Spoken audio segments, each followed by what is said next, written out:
Ato is forcing. And Afenyo is also marking. The Ato is forcing and Afenyo is marking. The two parties. Or marking and rapper. Now can Krenya do baby and one Putrokoga. Or say, what's a 24-hour economy? For cry come to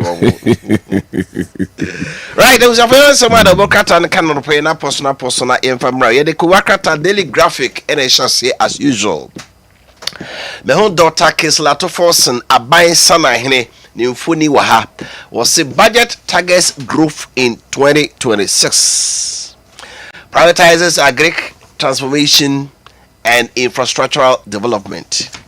Rata Forsen just say Afi was a Ghana Sikasem Koyenim Mpuntu no de dikai pai here by Kujuma. Abai Bepeja Kujuma. Now fi school adan ka kwan ne ade nyina asase ne adan yaye. Government to create 800,000 new jobs and also budget create wom abai si nipa be yempim ahanwotwe and afi obemu omanya adwuma aye. Omsi Kumasi Accra highway no nko abema nipa be 30,000 peduasa and adwuma enya adwuma ye. Parliament approved Justice Bafuboni as Chief Justice and also ansa na budget be banra no omo che ho pa so on begina to mo nyintumu do baby na o se kan e kan wie minority se dabi NDP for se dabi omo se Asante regional minister onya MP so timbi wa kan na fra eti ye say dey be to aban foforo ba ni na speakers masa e call down wa bobo mo yese kwami ahe mo ya 163 69 said they do here obi anipa be 2020 na ama ha anti the ekoko wie no yenko right my yamfa the Ghanaian Times and Twaso and Famamwa ato na nimfoni ewa ha 2026 fiscal year government to spend 302 billion Ghana cedis and no eska komasika aban etwato honoma say afie besimi Ghana ebedi eno no ensem ewa ha parliament approve CG eno yedi kan aka ho ensem enso ewa hanom edada of Twaso yeah the daily guide Twaso ana say parliament okays Bafuboni said yedi kan aka no ha donate to the same budget statement government unveils sweeping VAT reforms abai say VAT no obeteso about 20% and also ha afei so say NSA scandal give you worry out or says be bill now 623 million. If you worry bill net 10 million. 10 million aye. Them 20 days. Aye. Therefore 600 and calculate 5x. If more, less device. The number of days I'll bet them. Yeah, so government withdraws over 1.4 billion from District Assembly Common Fund count. I know. No, I said about it, Babasono. On your for Frank, another pro can say. For two, I have boss from assembly. No, about 1.4 billion free. Or brand CBN. Into Omechim. So me in Kakrak, I mean 11.3 first. No Masakoyi, or Makoyi. Say a can be named development and coso. Tio Momra and Metri. Aliu Mahama 13th Adwas on Sunday. Oman Penny Abedi Chia when the baby ekro. Large Aliu Mahama. No name and Penny Kufu Abedi Tree. If Fiebe do me and Sandy and I Bawumo Befano Koi. Kamiano Kosiada Bay.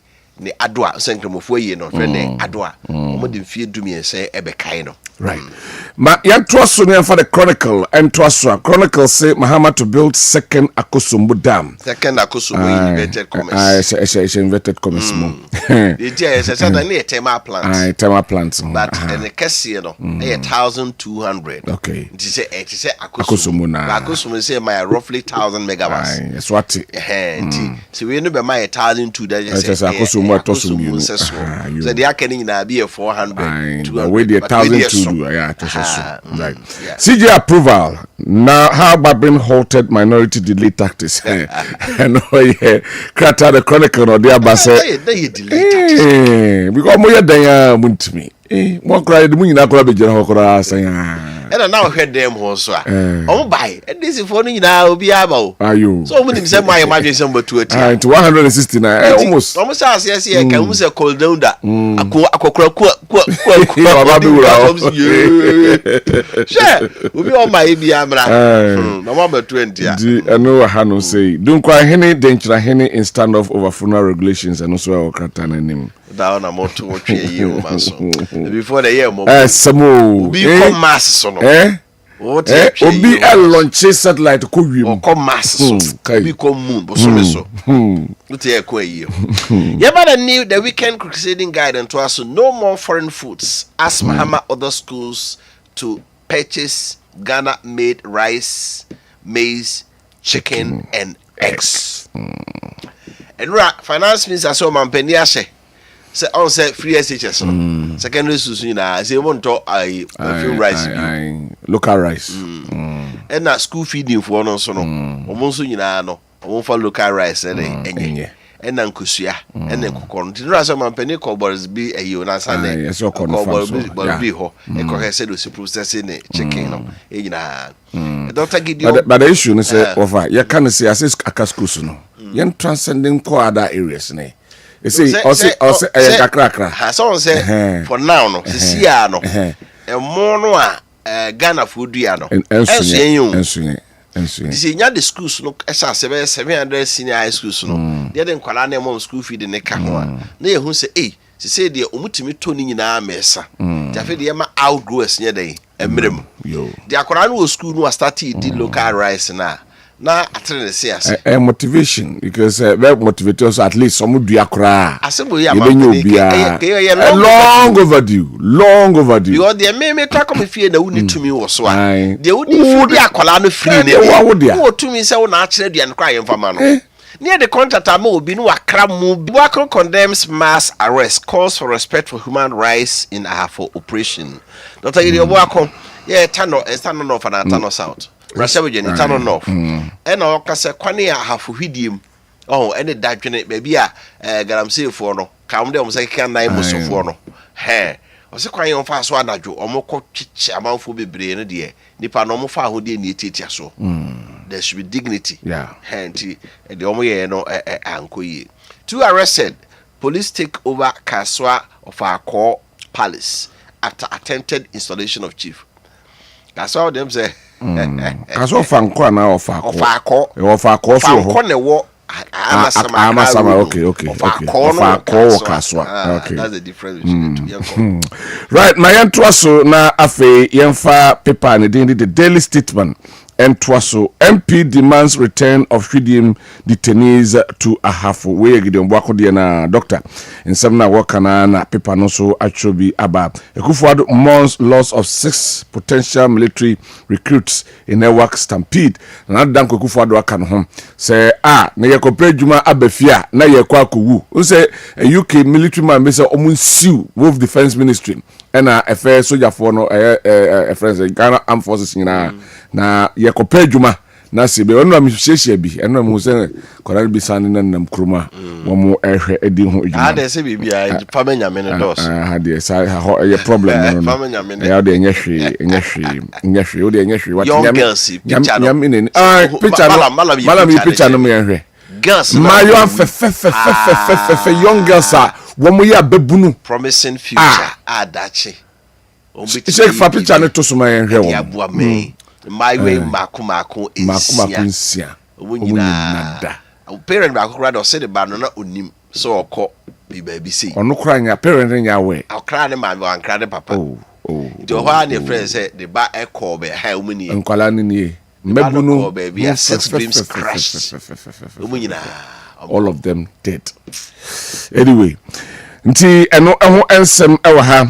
afei mayankwa Mustafa sues OSP for defamation Ebeba ekekaba we Hamid Mustafa doctor in some obeka fa say or property ho anti wakoje ho sensem no afi wa ba clear no eno say ordinary court we gu no fi eno ewo krata no enso en finance minister in illegal 1.6 billion district assembly common fund withdrawal eno so yedi kan aka ho asem before the budget no said the ora another pre e de betu dwa no you for the informant to us 2026 budget Ghana's economy has recovered, confidence returning. Atofo so mesika sem no se ka nepo asrochen I say asrochen Yesu Kristo na esuafo na mo dae no that asrochen ne ba Peter mo say Ewurade wa so dey you sorry o se po asrochen ye din atofo se po asrochen no ayedi discussem recruitment devs CDS others must go Ghanaian demand say the can no almost chief or defense staff or memo soja penimpa ne penifo a omo yes ade ma no se nkwara ne nyina misha ewak sedu mebro so sa e ma wensie wu no also abrochira ko ma resign o awotwe hwan wo kodada on pay kra ma wo meka nje so resign coming up how Health Minister Kwabena Kando is preparing Ghana for huge judgment debt. Stay tuned. We teaser. AG office cracks over Ayin's handling of Ofuriata. Almost say Kwaya Dr. Ayin ne Ofuriata di. As Ofuriata Timbian Dr. Ayin beso be.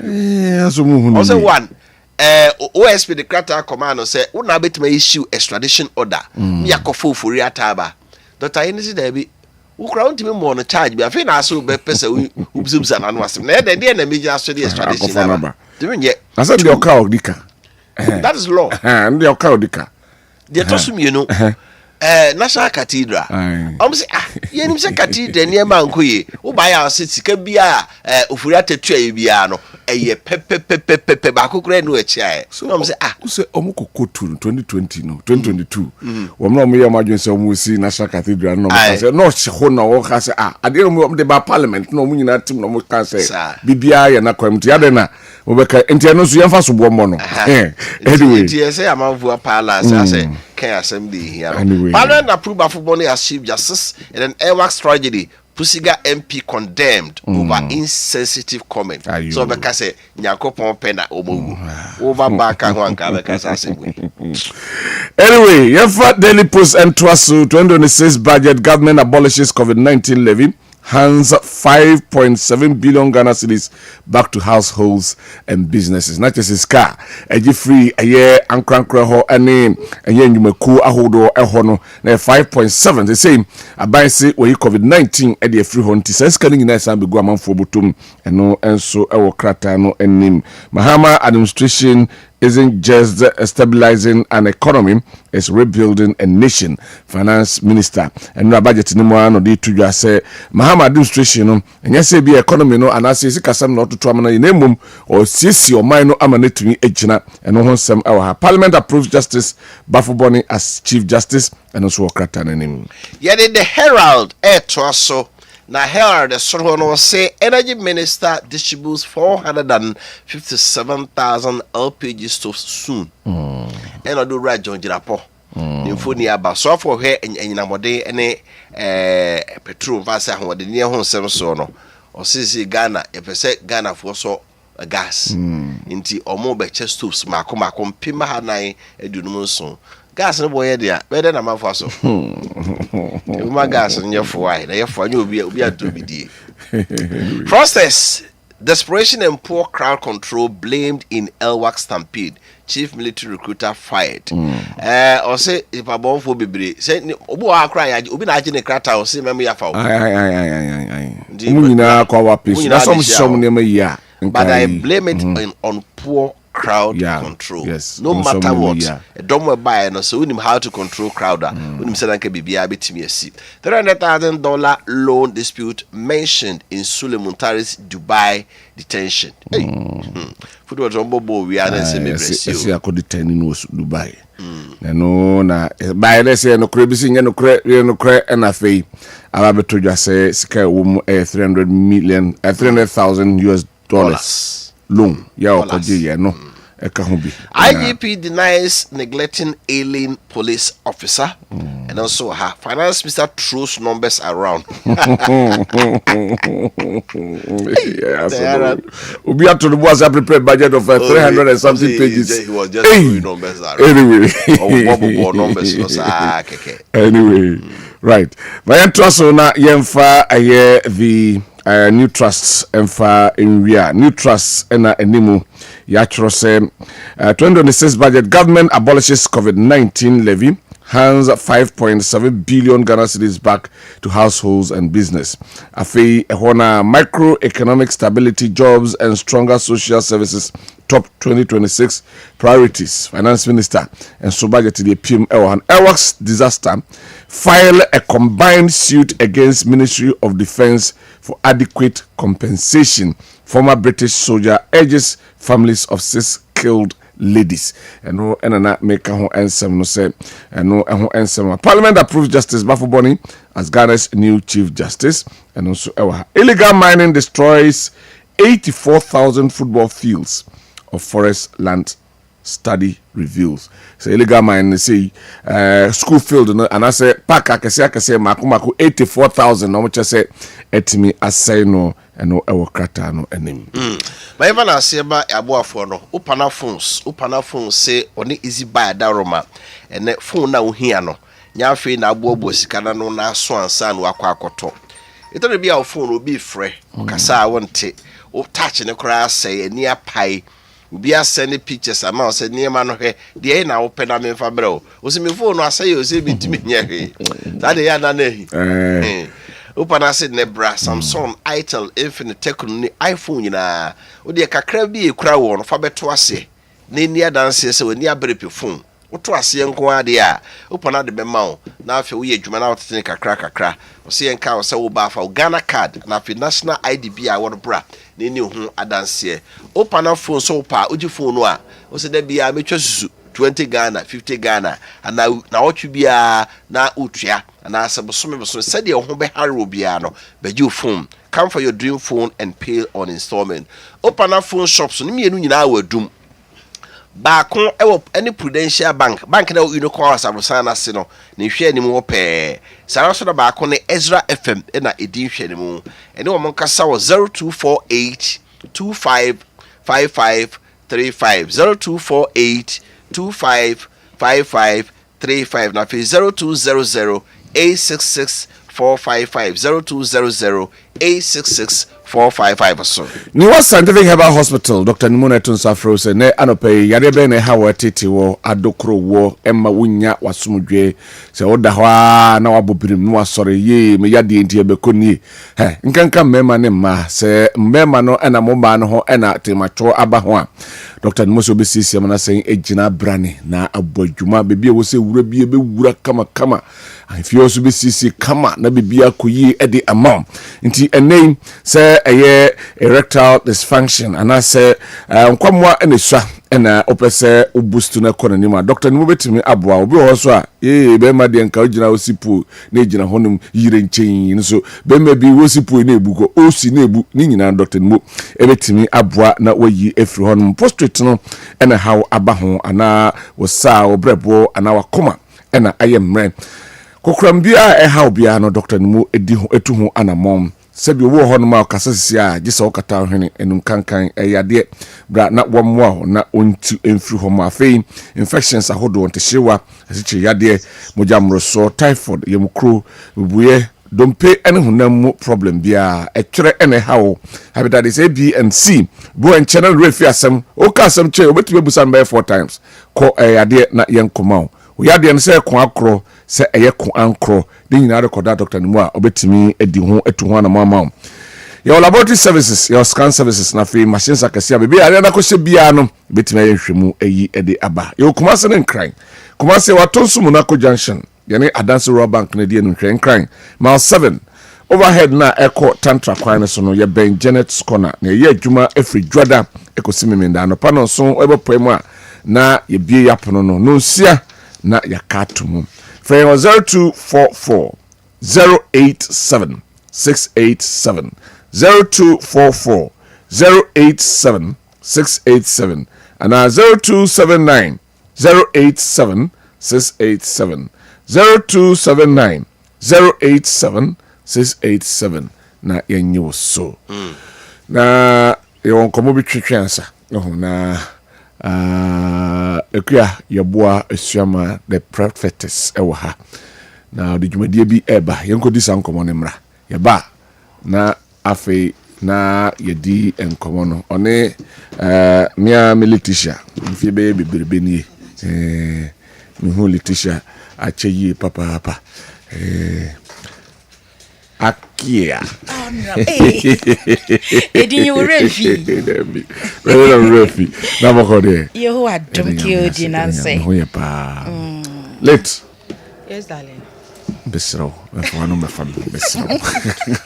Besro. Okay, that day. I don't know me fam no me fam. Besro adenchi. I miss you. Besro mi hu wache. Besro. Mami ni medjuma. So ho ye. Nyame adom ka to. Eden akade obotum. Yes. Yame ho. Obeshimuma enche kra. Amen. Akia. Ohine. Na said on why ye fe ya ye shepe ya mami nu na betra manim yi. Me ye sure say komo ye be di mema nka ho. At all. E mo yi afrim. At all. Eden na ebaso. Eden na ebaso. Thank you so much. Ay. Na ma shadana. Ade ya yo de. Yankwe. Na if ya do.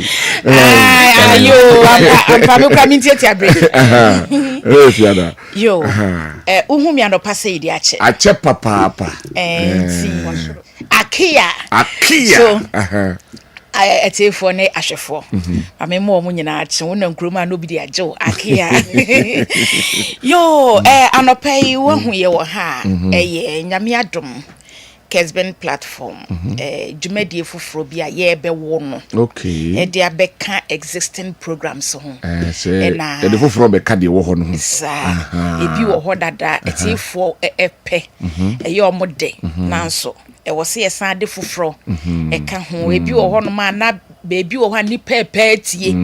But efra no pa kosi anwumre no omo se ha de ya ye nti ne ma bi se nti eno na mpanimfo atena se na yeso adwene se ne ye mfe no nso emeka ho ne no so ye baabi a obi pe nya tambia na obi pe morning show nya tambia na obi pe sports nya tambia na obi pe news obi nso pa de fofo obi a wo de ope anyway nti eno nti ne ye wa eno nti na mo ha nti dwumadie be ne ye ka ho asemi. All right, thank you. Yes, I dwumadie ya to ne din se manka bi. Se me ka se me manka. Me say da bia wo make bi. Make bi san to so morning show emema mo agiafa. Oh yeah sure. Oh yes. Sports emema mo agiafa. Ekuya ye to aso mesro. O de ye come America bi o de ye nkyerkyere. Ye come manka bi. So ho yeah we dey come manka bi. Enti ye bebi sase manka bi no e fa de ho. Once most of the time no obetse oba bi nea dodo na no ya ta akoye se be ma bi abuli me na be ma bi abuli me na ma oba no aye den wo kasa with pain or kasa with bitterness emotions basa wotena se na ke wo di wo study maye pa analyze my life enema kese enema bebre wo ma mu asa wo mo oba kwanya na wo so wo ta na chi gina pa ma wo nema bebre mbetimi ayi pie but the society na ye woman no unfortunately yakwa it is a male dominated bibia no male machoism adane say na me nam baby nam te se bra bi kana me de na menya afiri oba ho o se de oba so mfa so ewo ma me ne sen bibi sa eya me ya that so who gave birth to this man? Ya pai ni fridue mana there be obi ni wiase ya pai ni fridue na fe ya den na asem bi sei den na asem bi sei free wa no ana se bi mpreduasa wo nyini no one ne maami anyini one ema anyini etabasa ho ai mo nyina mo ma anyini no omusu banko oh yes oba so nimfa so ma no yes ebia wo ba bia no aduane ma ni ida obi ho so na se de tete no efie no sa na na bia de wo hwe omusuom no sanom de yema nti wunyine ya sabi mpreduasa wanyine ti se KOD woni oba bia antena da wunya affection bia for oba bia da na wakasa me de enti na program no hono nsema ye beti wo kurum ha eni asem kuma oh but no kwasem e wo mu ne say program no is not here to bash men say ye betutu bia ma mema David no not at all in a positive way. We want to hear the voice of women in a positive way. This time no enye menu be me bi na tena ye na ye mene ne ye japade no sisi me na nabusuafo apam me enye enu bi ne ye ba beka aha wo jami ameka ne nyina mama Leticia mrem kakra Mr. Mefano na me sia sambe kre yenko wa de na beka afa ho e de na wo ho monka mama ba cho ha kwa ho Mr. yenko chechema emini ke odi na yenko o se obi ka emini mi on and off we hu na we o ka yes darling na be so me pedale later yenko abusia for ya chiache mo bemba Kessben media has said there be a kase Kessben die e programmer obi anya ne chefa wo there be ade said e kwa di kan kan ya ne fiti anopa kopem enwumbe ka be say program say be nyina me man Dominic ewo programs na sometimes you see any programs so ye tietia manfo ano ense mo ka ne programs so mo pe e ka me say programs bi ho do ma ye ma ne free teacher sometimes say e ma opportunity na programs ni ade bi adwenkyere bi ho do ma etimi kyere me bi e hye ye bo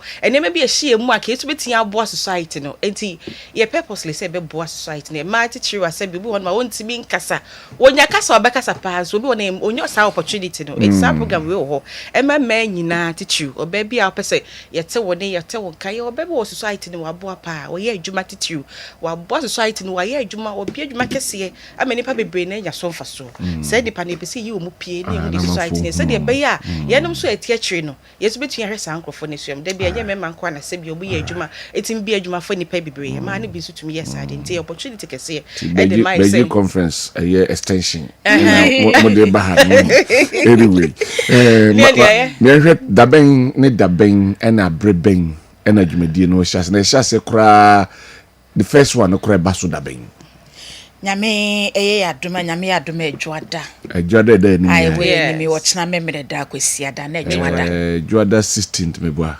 and na 17th ai 17th obesa bo so me so ntem no otiso dey about dem inti adwada nwumre bono nan a awia no nan aha ene ye tinase eba so networks no doso Kessben FM, Kessben TV, Kessben TV Plus, Kessben friend saying Facebook Live, baby, heaven ebaso. But ye Kessben TV. Okay. Kessben TV na ye be san so nya kwanya akoye DSTV, ene Go TV no so. Auntie. We are no nine.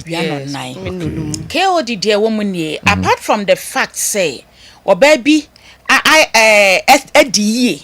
Ebi o wa sase obre yan kasa but ensiye ene mpai boni ahwe ye nyankopon aboa no watimi agina ye ye we no wo ho eno bebem personality profiles bebem ene ye wode se ye nka book yi ho asema eye nipa se bi mema nko an na wonim de de beka book yi ho asem but ye wo ma bi nso wo ho a wo ma ne kwan ya book yi obeka ho asema kire mu yie pa a kire be ma ye de sa ma ne bi nso ba ni ya kreti ya mo nso so akwanya se microphone ni ye kan the microphone ni ho asem KOD e be ma onka bi be ma bi enka bi e ma how would you define microphone mo pa chese programs man kwa na be ba e man program be ma ba ko ko ato na some of them akasa parliament mo kwa mo yesen the fairness you are talking about is what we are bringing. We want to balance. And say what be ya wo kamadi. So what because o kai o se member ba so so we ba. Say ba ku bi wo mu na nka mo de be ma ba ku betwemu a. Oh. Enti late me ba. Efi dwada. Kwesi ada. Ana memre da. The member mo tena fidie so ye ensomo. Ye de yeketo ye nsan fa mo mesim. Ye to aso akua. O de to aso. Leticia, they don't get so they see can also program no so the music can say yeah Kessben has said the member na kase bia na the opportunity the ma true so the number can say program no say be one your program I know design say this will be a celebrity and son the program ya purposely for celebrities enye wo mo asabi omo ewo manimu ewo manimu kwani ade ya na ne pese start from the root obi wo hon ma o hye baabi a wa start aye bibia bɔ ne ho mbɔde a wo se tenenka sa ankrofo ni bi ne pese nti o hwɛ Kessben TV opportunity kese de ma say obehwe nyame ya adoma ya hye ase adwuada expectation ye big yes o dim se o hwɛ nua ba so no akua na no theater na no wo experience kra no e wo society mu e ma chichu enema ye famu any experience ama wo na akua dimde it is akua betena so no be cancer no ko fa resource people betena so say ye be kire ya adwene da bia na me ka say ye be tena radio no so it doesn't mean say ni bibia ye kire adwene so ho no say de be ya obi so ye frɛ phone is so afra ba be kire wadwene say ye dim nyansa ni bibia ne ye open doors and ma other people no mo na just wo ma program no so bia obeba so bibia ba so na host e wo program no so but asama Letitia kan na du time bia ya na ye me ya say BBC me me ye host because ka na me fire wa na be ye na me tu dem ke o bi se wa wa na be tredwanim ye sha se ache ene ma akoso ntinga me say na ka me resource person na ka ye hwie gum obua wa na so we host na ya to da obetimi akasa wonu atimi create mi kasa kama no bonto na yem so we say programs here yes several times a man can be programs here ya need to be kind and dey o so we host a won ka bebre obetimi aka betimi akire wadwene modern host say yam wa ka kasa wo say dey wo fa ya na wa mama Letitia betena mu na ka men so ma betena na nim prophetess and the head on the host program ni na ni didn't you expect much from her say program ne be a design say queer and be a program ni host a design kama edwada no wan en hwere no na nde wo de te e wo say de te wo de te o me ka de mo ana mienu na mbeba oh no we be resource person yes na de wo mu nie sebi obi wo ha ya wasantefo kasa bi ye so oye fratamni no kire say wanko school na so de wanko school do brand nim de ekuta no enti ye pese ma tiefo ne ahwefo te ase se enye wo ma akọ school lawyer ye otime nsa benkumi teacher ni a wote manimi enye wo mo nkwa ne de wo mo bo na nanom aye maafo ni dwomfo ma eni obia ye dru topic bi so a ye hu se san nipa we be hye ha as obetimi aye ade ni ye obia bebebi yo na finally then I'm back na fe mejam kwa dwada met TV no hu se potwe na mehwe late ma me sha se fanfro then I'm back finally that's but them person make can say a attitude ye hwe TV ye hwe program ye be ne ensua de ye se program ye tie ne sa keke wo se ye hwe ne ye fam aba ne ye de mi so tu ye ho fo because e ma say ye free society ma enye ye enti wo se program say de ye ho hwem ye nyina na e be ye se bi onye Kessben for man ko a and I say resource people akọ from ba ye nyina na be program to bi afa ne ho enyim program say de be konkai e bia so ye de akwanya yitu ho se obi wo hono ma program ye ba be ye sponsors se de be ye dwumadi ni se bi ye kase ye nkote adwene mra no ye kase ye kete adwene wane haban yes it is a be program net e betia gina Kessben am ye tia ye akwa akira ye hia sponsors so be dwumadi because ye nim say TV program se bi na me kase edin sin even kwa radio program se bi host no betena so atade obe hye ni makeup ni mpa bo be hye nyina ye hia sponsors it is obi obi a wo hwe ye de so wakanya bia de maye ya e brain e opportunity de maye se program no ye host the entire shemu ni makeup and paboa any program airtime no quite baby here sponsors it be bia ohwe bia no betimi afre Kessben program no abeboy obia fa ne hunyim say de be adwumadin because eba mama teach ba be bia so akwanya wo adwuma person sponsor bia akwanya oh and dey say mo say finally na sana program na eba so na me fast da ma ya ma me Eunice Fosua on executive producer I see any more dom tamochi ayo na FA ye general manager Mr. Andrew Edinkra o ye be made na nso se nyo no na epusi a ka me say na nka mapaba at a point of framing was a member no here pa oh yes so member dey enti bunyim free but this time na ye pesa mun pushi mun chechire but mun just steer no maye mun first steer nti say we are going to steer the affairs of this particular program but me and Mr. Ninkrase no kwasai ai pa do time bia no afre me hey wo ma hu say wo nye interested wo program mejaye one pushi good enti die e won ho bia be ma eye no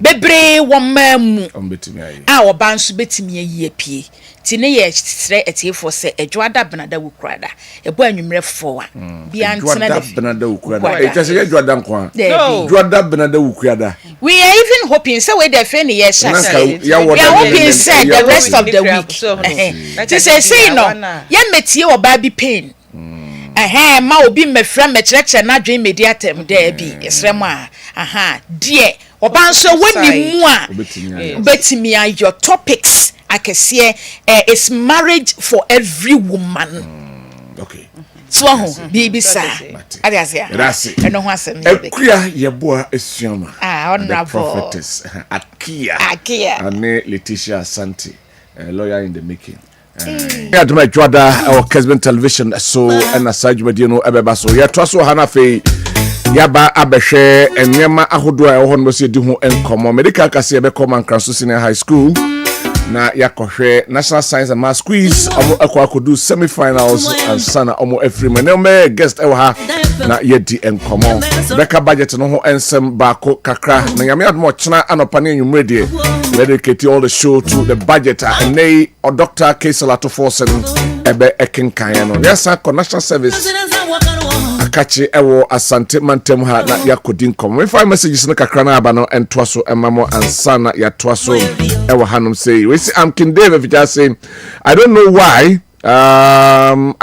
why these politicians will continue to spend huge amounts of money to initiate new infrastructure such as roads, schools, hospitals, and others. Accra to Kumasi dual lane is something else. How much more new 6 lane? About teachers and nurses recruitment there. The last said about it, the better. This is the change they voted for. Harry Adisu has a nut to crack power. This budget there. Ato adada yen ono edie odi abre ene anope eno sule ewo sunyane KTK. I say the 2026 budget is full of slogans and propaganda. Budget of no hope, budget of no future for Ghanaian youth. Ghana needs a forward-thinking leader like Dr. Alhaji Mahmoud Bawumia to boost the economy and create jobs, opportunity for the youth. #win with Dr. Bawumia. #Bawumia 2028 is highly possible, inshallah. Ono enso edie enonom. We see opare ewosum aka Brian Ebebam. Justice, okay, let me read it from here. Or say, I beg. Okay, happy birthday, Bio. Actually, na yakane lawyer Justin Frimpong could do your birthday. Okay, at an appropriate time. I beg all MPP delegates, let's elect a candidate who can mobilize both supporters together and win power for us 2028 because Ghanaians are ready to vote for the MPP. #too sure. Dr. Brian Echampong is a solution for MPPs bouncing back to power. And also, at the end, Befi Ewa Bantama, or say as usual, the finance minister came to lament without no clear path to the 1 job 3 shift. The obnoxious 24-hour job economy, worst of it all, the Galamsey menace which has bedeviled us.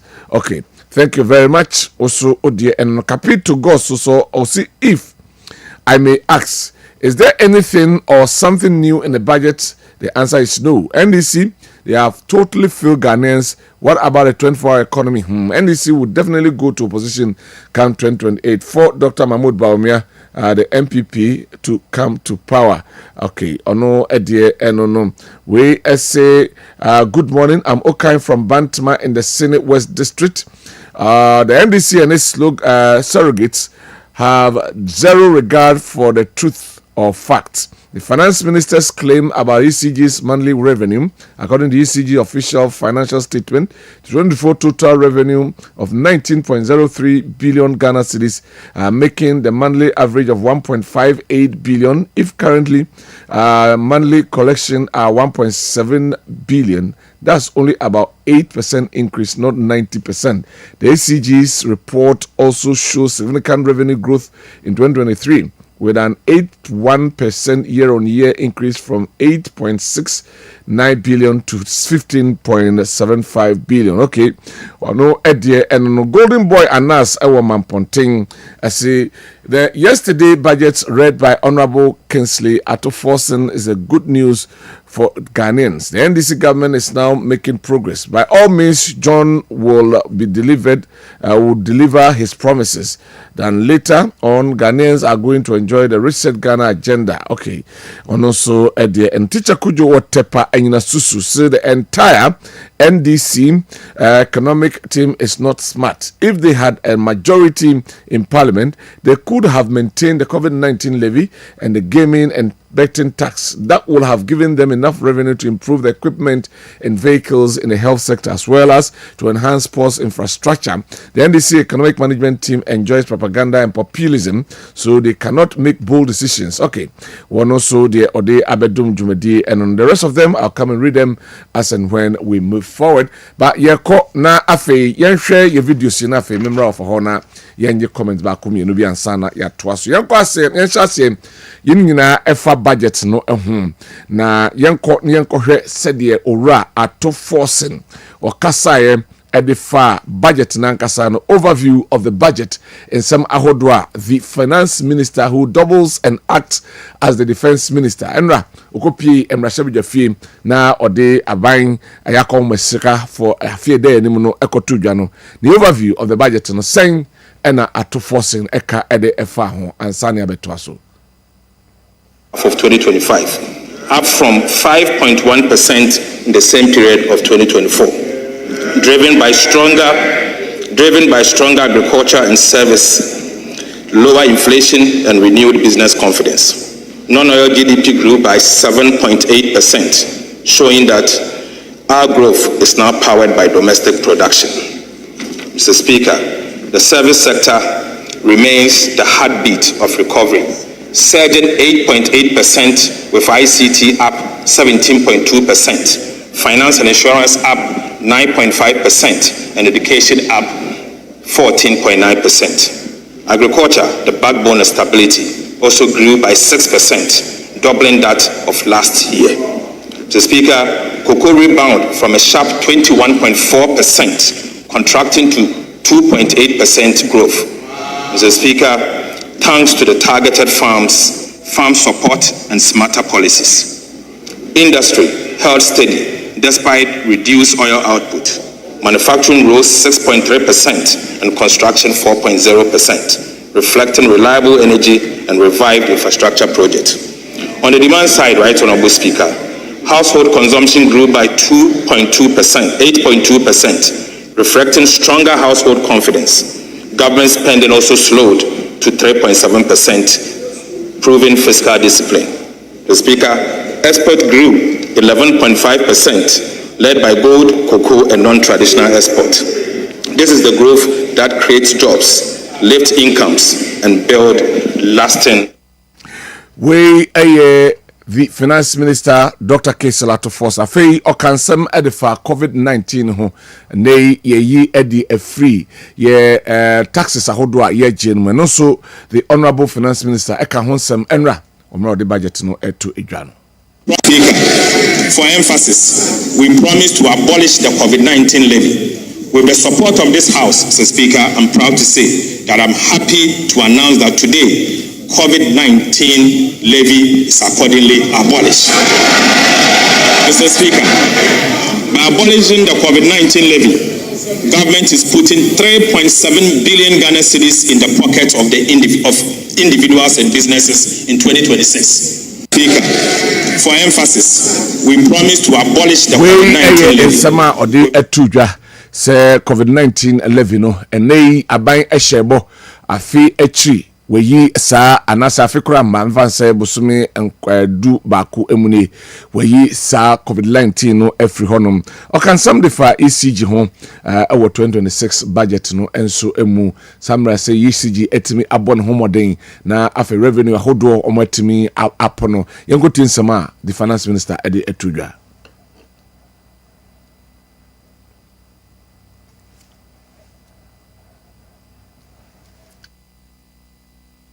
Administration took office, Ghana's energy.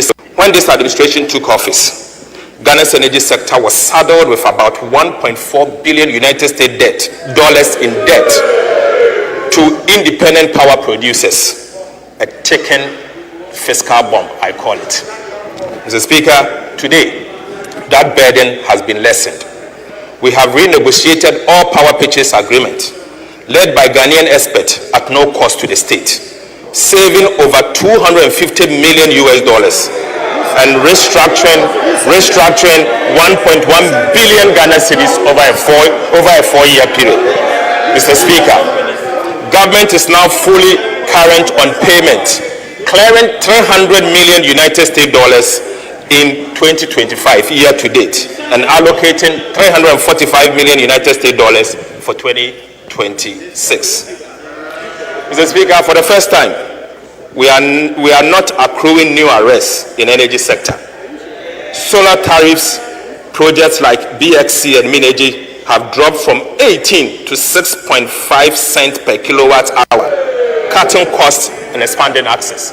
Mr. Speaker, this was achieved as part of the renegotiation.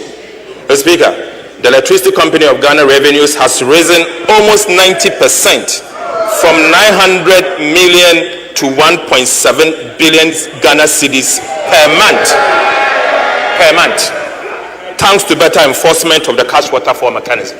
Mr. Speaker, I repeat, ECG's revenue has improved by almost 90% per month, from 900 Ghana cedis per month to 1.7 billion Ghana cedis per calendar month.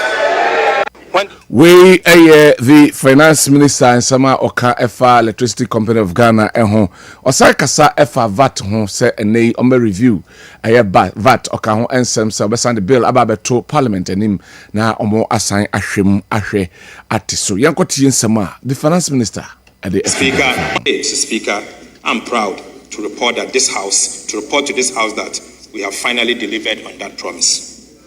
Mr. Speaker, after months of detailed analysis and broad consultations with stakeholders, we have completed the design of modernized VAT system fit for Ghana's economic transformation agenda. Mr. Speaker, government is therefore submitting to this house today and for approval, Mr. Speaker, a bold package of VAT reforms that will make our tax system more equitable, transparent, and business-friendly. Right, Honorable Speaker, the new VAT reforms will do the following. We will abolish the COVID-19 health recovery levy. Mr. Speaker, we will abolish the decoupling of Get Fund and National Health Insurance levies from the VAT tax base. Mr. Speaker, we will abolish VAT on recognizance and prospecting of minerals. Mr. Speaker, we will reduce the effective VAT rate from 21.9% to 20%.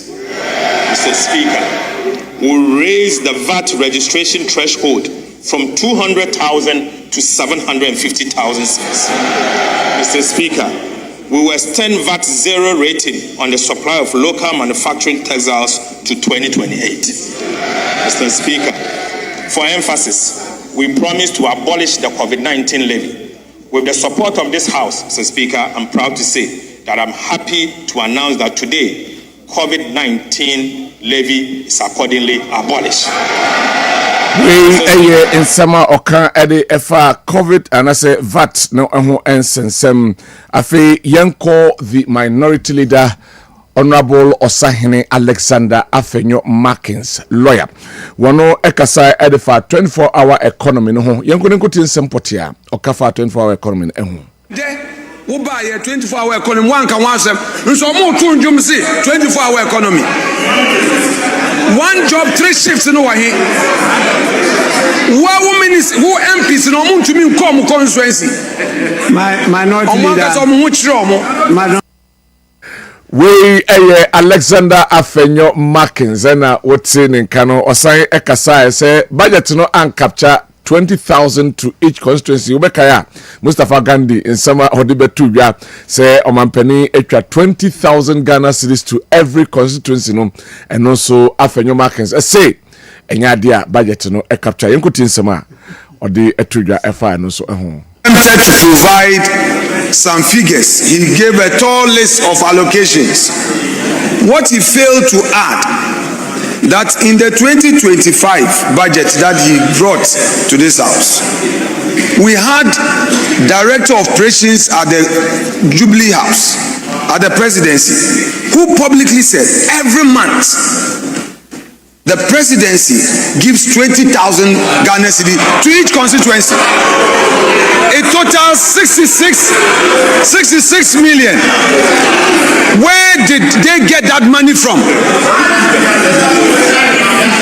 Mr. Mustafa Bandi, the Deputy General Secretary of all right, NDC. so that is it. Enti yaba ko di dwaba kakra bi ansana yaba abeba. Mamenti offer briefly.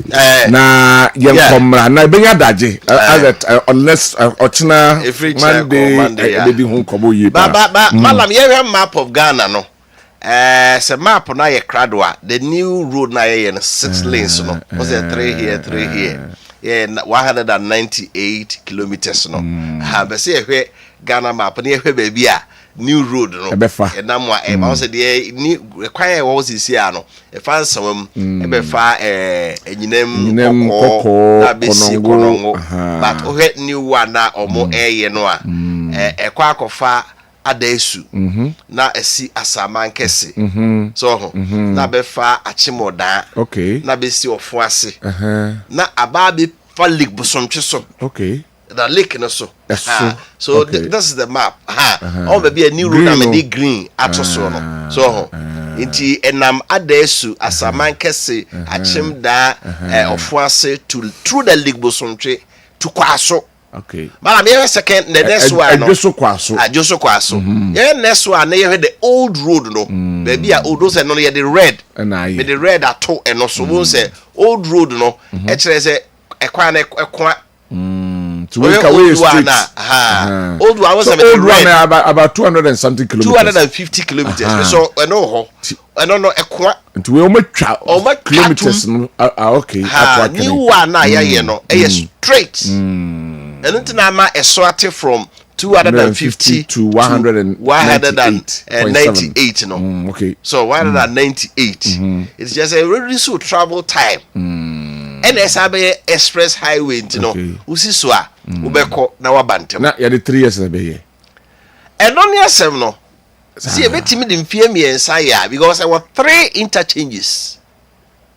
And it was one tia kesi you know so a bridge be or so obey. You say I feel na baby a quiet never feeling na so be dine the negotiations are hold na also government acquisitions be a compensation bills you to ade and see training na okay of anko kwana estole no because of some negotiation kruya nti enye easy sir.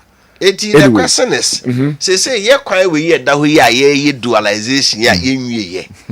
Na ye sabe ye the 6-lane express highway with this big push up agenda. We say man say the kwai that way or ye ne den. That's the big question. Okay, say o be kwa kra. Na ye asemu.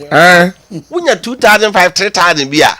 No, Papa for you say na ni 2000 oh be better than high no kwa it new one no be straight kwa no e loadable but then the completed dual carriage we all see na nkanya that we no so for Nigeria almost that kind of roads be o 2 major streets be and 2 separate roads say be Nigeria to Abuja nya kwan baako na baako asise obi ent no e too but when they can when na ye dualize no say dey from Konongo bypass masa okona do no manya easy nya asem kuma what we do by 1 hour ho eti adan na ye nwie we no na we ya to ye bo ase aye ye wi ana afia kase bi a cargo cars akase mo fa dada no so na na passenger car ye num sa ne fa because we dey ense be kan say mampani ma ha ma nwie no ja okwa asem asa agenda 111 ene go ho MBB starting 88 and not force say sika bit my 10 was it 2026 abai sika bit my 10 pen.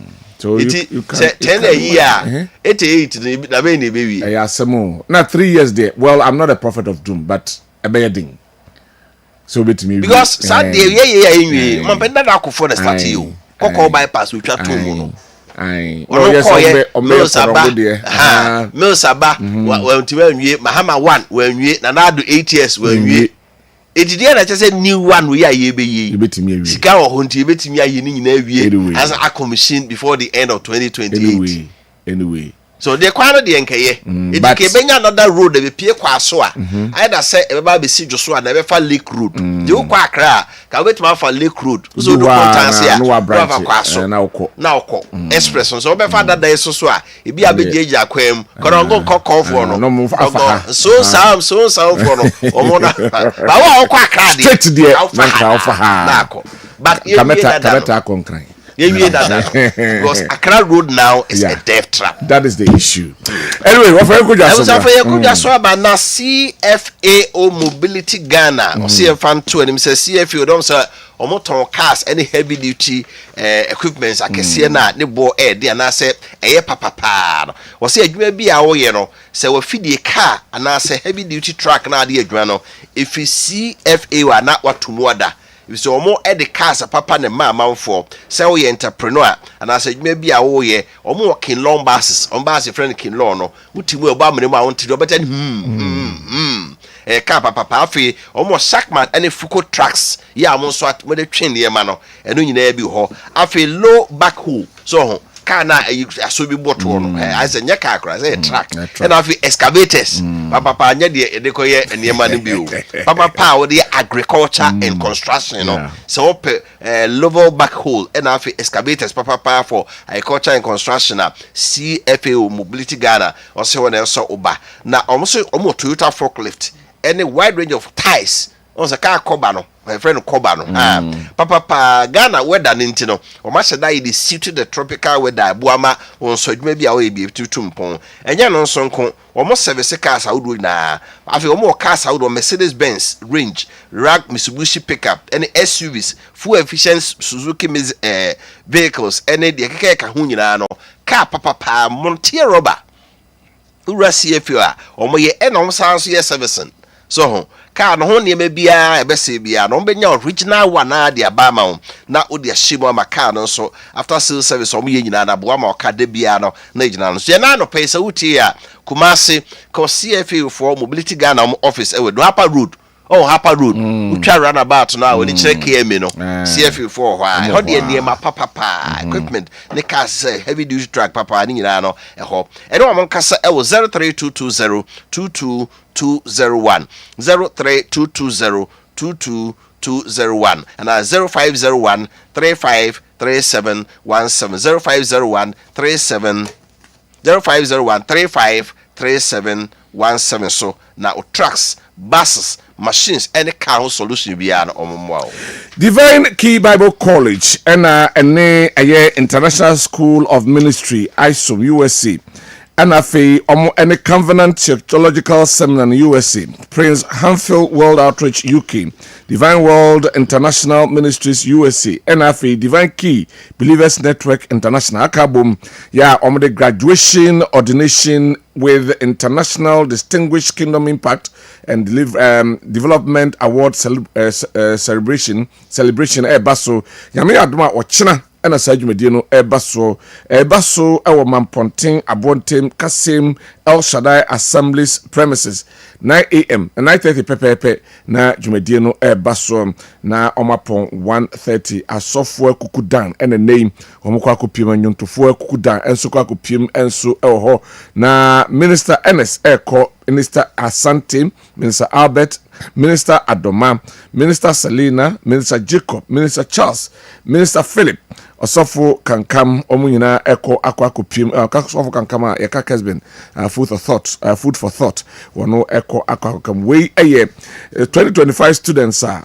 womo ewo Kwabre is campus na yes adwumadie no enso adiamantie nyina nyame admo chena yamwa na yenkopiem ewo Mamponten Abontem Kasim El Shaddai Assemblies impeswa so ho na yenkobua womo na adwumadie enkoso Fama kefo manya mfie duosia num yempre womo mfie duosia ni me guess what was say your favorite fan yogo any fan choko no o mama mu ayedu enura me hu bi na papa besiwe bi pa wakogi bi kura no a oton no wotumu say size na yakese the 15 grams extra and aba beka ho eno nti oba tan utobia na atobia ma aba fa yogo no na afi choko no ni mienu nyina na ayekese aye bigger eno nti wote pompe sound na kwanku na won say bicycle na ba gina na fa yogo jo size jo die no zampa emu ayidupa enjoy more joy with farm milk. Jericho Hour aye anahmnache empire baso kradabia anopa no num kopins no sia bebo apai mu koshia very reverend Kwame Amwamensa ne reverend Joyce Owusu Drew womo na ombeje ofeso na ya bompaye ama osuru esane fom hanso osuru sane sa no bonsam pe bia fa na etre da so yesi Jericho Hour walls must form Jericho ebre was fesu edwiri Joshua 6:20 ene da so nti opese wudi mpaye na bubu obonsam bia na hoden wona ene na wukura da bia anopa no num kopimso no sia baba pai mu mefie ni chemo Bethel Methodist Church kwada so na yenkodisa empaye Franco Enterprise say a promotion omani emana omatisu say hu enyama ben na Franco Enterprise ton adantifo any contractor say plumber some yamanfo dan ho adwuma ma wo no adwuma biara wo ye say bia wo si dan na wo behia China door ana take door ade nyina biom afi wo se wi washroom no siesie wa ke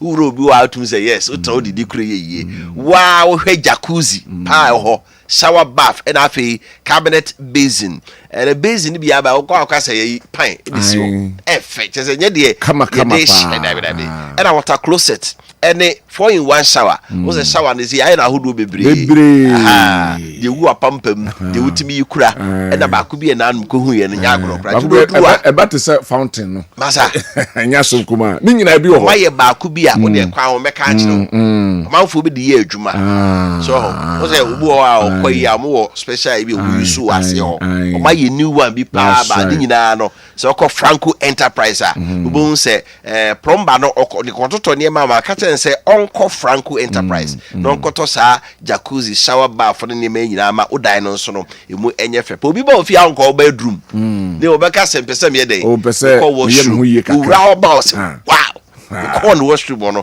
enya agro krom showroom de mi no ba kon ewo bofedu from Franco Plaza ura ho ade manyina afi o bedroom nso a omo showroom no ewo Oyirpa FM chire ope omo Tony Sack Electronics e dey nhwe no from 0551 011 767 0551 011 767 na afi 0555 047 929 0555 047 929 so Sunday Asari Ministries edit to him say nyame eya adoma memenda 23rd of November 2025 Church of Pentecost Bantama ho and expectation concert no baso Sunday Asari ono epim ho na church that so say he has done all things well Mark 7:37 wa nyame nyina ye Mark nwoma no etinso yimu eduasa ensom na elder mreku beba ho bi Francis Amo Pastor Chei Boete kwaku tei omu nyina epim ho nyame adoma Kwesiada 23rd of November 2025 ebusumi yemu 4 p.m.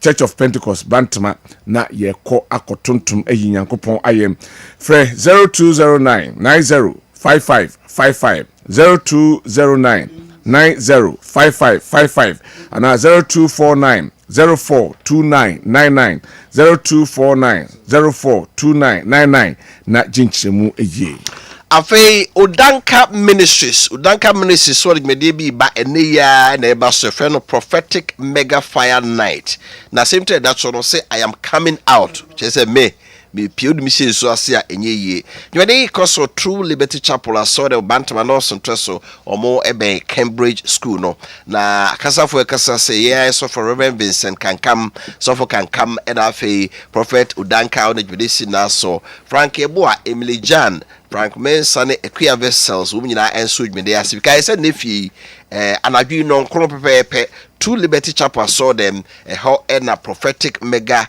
night Dankwa Ministry of the so body aso be could be empower 3 so from 0541 617137 0541 617137 0559 613756 so moja ayi ade a eje enkwa se okọ hospital na yakaso bi hia moja sometimes uchina na onye bia na eya areho pa bo ho be ready so be donate so be na afei akoye bibia honom ye ntwen ema sabre no atu nti afi bia Kessben media ye de dwumadie esie ni so se ye twi moja e de boa ayasabre ahodo afi die e baso December 13 2025 shase anopa na wotwen kopinse no miensa bebo na yebeye ne haya na ubra na so kakra wo no bendonate bi efa boa wo nua bia okwa ahoyehia mu na ye hyembo se obi a wo donate blood bia no ye ka womo a omo ye heroes e wo wiase a ye ka omo ka ho bi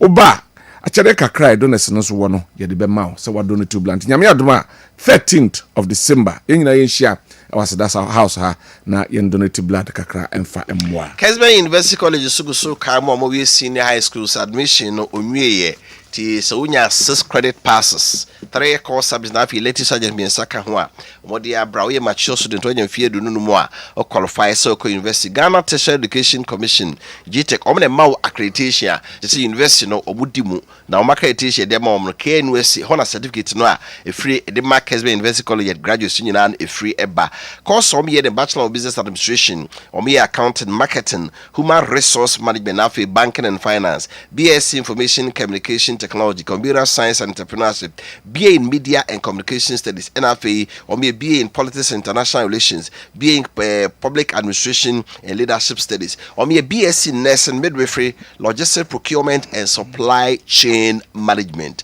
course we nyina ewo na ope admission form ni bia ura multi credit savings salons so krabate bia be obi ho afi Kessben University College City Campus e wadum ene aseda house abosen ne din hwe mu afi Kessben media Kumasi dum aseda house na afi enkrai Kessben Twin Towers abosen mu wo main campus no Contas Lake Road ene won kasa 0501 6373 0501 6373 so Kessben University College Korea ya kama se edi enfie edu hooray na enfie edu no ya the first ever Stephen Boateng Esquire public lecture nyame eya duma memenda ebe na woche ochina na woche na eba so 4 p.m. ewo Dufie Conference Hall na etre da so education for development the role of private universities in national development say edi nwumesua ebo mampuntu aba ne fa yankra school pon enso eboa ema omanpuntu etimi aba de bekasa ase Professor Stephen Adai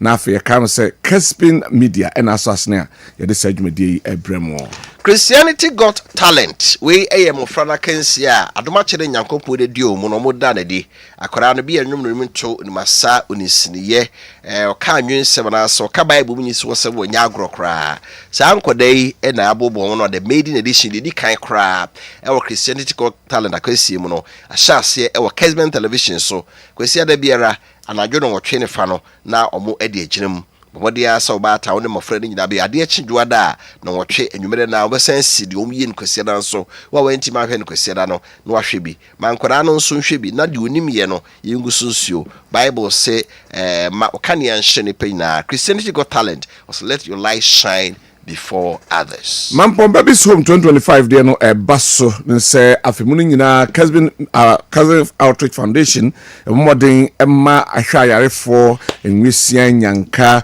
womwa omunibie community asebio ahwe abom enwumesua abom nsu abom ni nyina na ye na emfie duonuni ene de sie ni so ye na afene ko wi a na kyese de ni akyerem ewo orphanages any homes makomako eduonu enso nkran any Kumasi ne kase no ya na yeko Mampon Babies Home afidie so edru ti wanwa kakra usika kakra arontade kakra afi waduane kakra mpaboa kakra ntoma kakra ni nyina no betimi e de ababa dum dwumadei na yakọ trosem edi ho adanse o mabusem eti du enkron yimu edu enson no se de oye de adoye emma omroboni no oye ede fem erade ebetua ne soka sanso na Yakubu enwoma no so eka se wunua se bi eni ho na se okache so onua nyame nhyiraw didi na me akwazu nim se aduane woni bia obedie woni atade obehye wose papa ben ene wayesa nipa kro no enti uso de kakra no fabra na yemmoa na yentimi emmoa no wo ska ode esene ya fast farm mobile money na mai so 0245 759593 0245 7595 93. Dear Bebaso Kessben Outreach Foundation. Ebia ne man waboa no a fe card beba kra ho ayedin. Yes ro frɛ na me ye ba befa na ye de aba 0549 887444 0549 887444 na yenyo so afei Kessben Travel and Tour na siam fanto anim sɛ utukwan na wakɔ amanane wiem na bɛfa nko ade ho mpenten kwa ho amanem ho dadwene ho nyema nam ho nyina sɛ yɛ futuo sɛ yɛ akwankyerɛ sɛ nimdie ne nyina fa bɛdan Kessben Travel and Tour yɛ consultancy yɛ reservation sɛ hotel na sɛ ticket yɛ hwɛ ema flight schedule yɛ ma accurate time sɛ wei ɛna ɛkɔ nnɛ na ɛfa ha ewura ha ana sɛ ɛkɔ direct na de abebom ne sɛ utukwan sama ticket on credit ne nyina no oba first floor asada house dum kumase a ɛhɔ na Kessben Travel and Tour ɛwɔ na oni adi nkɔmɔ na afrɛ yɛn 0209 434999 0209 434999 na yɛnyɛ so right na ibedi nkɔmɔ ɔpɛni Emmanuel Regan Finn wɔno ɛwɔ ha na ɛba Asantemantem National Service Secretariat wɔno ɛna yɛ pɛni pa wɔno ɛda no Penny Kwancherefo, Regional Director, my National Service Secretariat, or ha, Ibedi and Komo. Baba, Moache. Yeah, just. Na boko dear. About the other room, Yedinamia see. Yedinamia see. Yanko Kachiro Kakre, na Yanke, Nemati Sing, Ashanti Region, National Service Secretariat. Mother was in a mother with tear phone, so I said, Sano pay omajebre na. Omo itie mefa akonya we so na before I make national service asue you know my political father me papa bakope when it comes to Ghanaian political landscape or you be when it comes to credibility and sua pa mebunu esua politics papa yo wo bi na why former Minister of Communication okay osa security expert and then yanko pandom odina woda oh okay ya papa uncle Totobi Kwache ene eye uncle Totobi Kwache awoda okay baby o wo bia mama na awoda pa 14th of November na masre nyankopon inshira na honden ene ne nyansa ene ne bambo inshira bia nyankopon wo bia no mfandome no okay na ne nimdie owo ewo ameyosemu ene dada sitiremu no nyankopon mo no ne nche na yemu bia ye ben no obetumi de santete ye no etumi ewura yemu nti enanope megina akonya wi so na mama na wodapa amen uncle baby owo bia no me chiao nyankopon mo ho ban na on crow na omo ahonde ma nini cheyie menime se wunyanko oba NDC a empenimfo ekukudan a ekura party me suso party nim ama party na ya abeya akono no wontumi mmoni mpamie no abra obeyi anke Totobi Kwache efrim yeah enti bebi owo bia nyankopon enkoso inshira amen na masan aye yikakra am say na 2 days na bridge ebo ewo Ewak Sports Stadium na mefa akonya we so na maka bibi kakra edia chechere ebusua a omadehye nsia omohwere omadehye no mefa akonya we so na me da chechere omowre na masan akase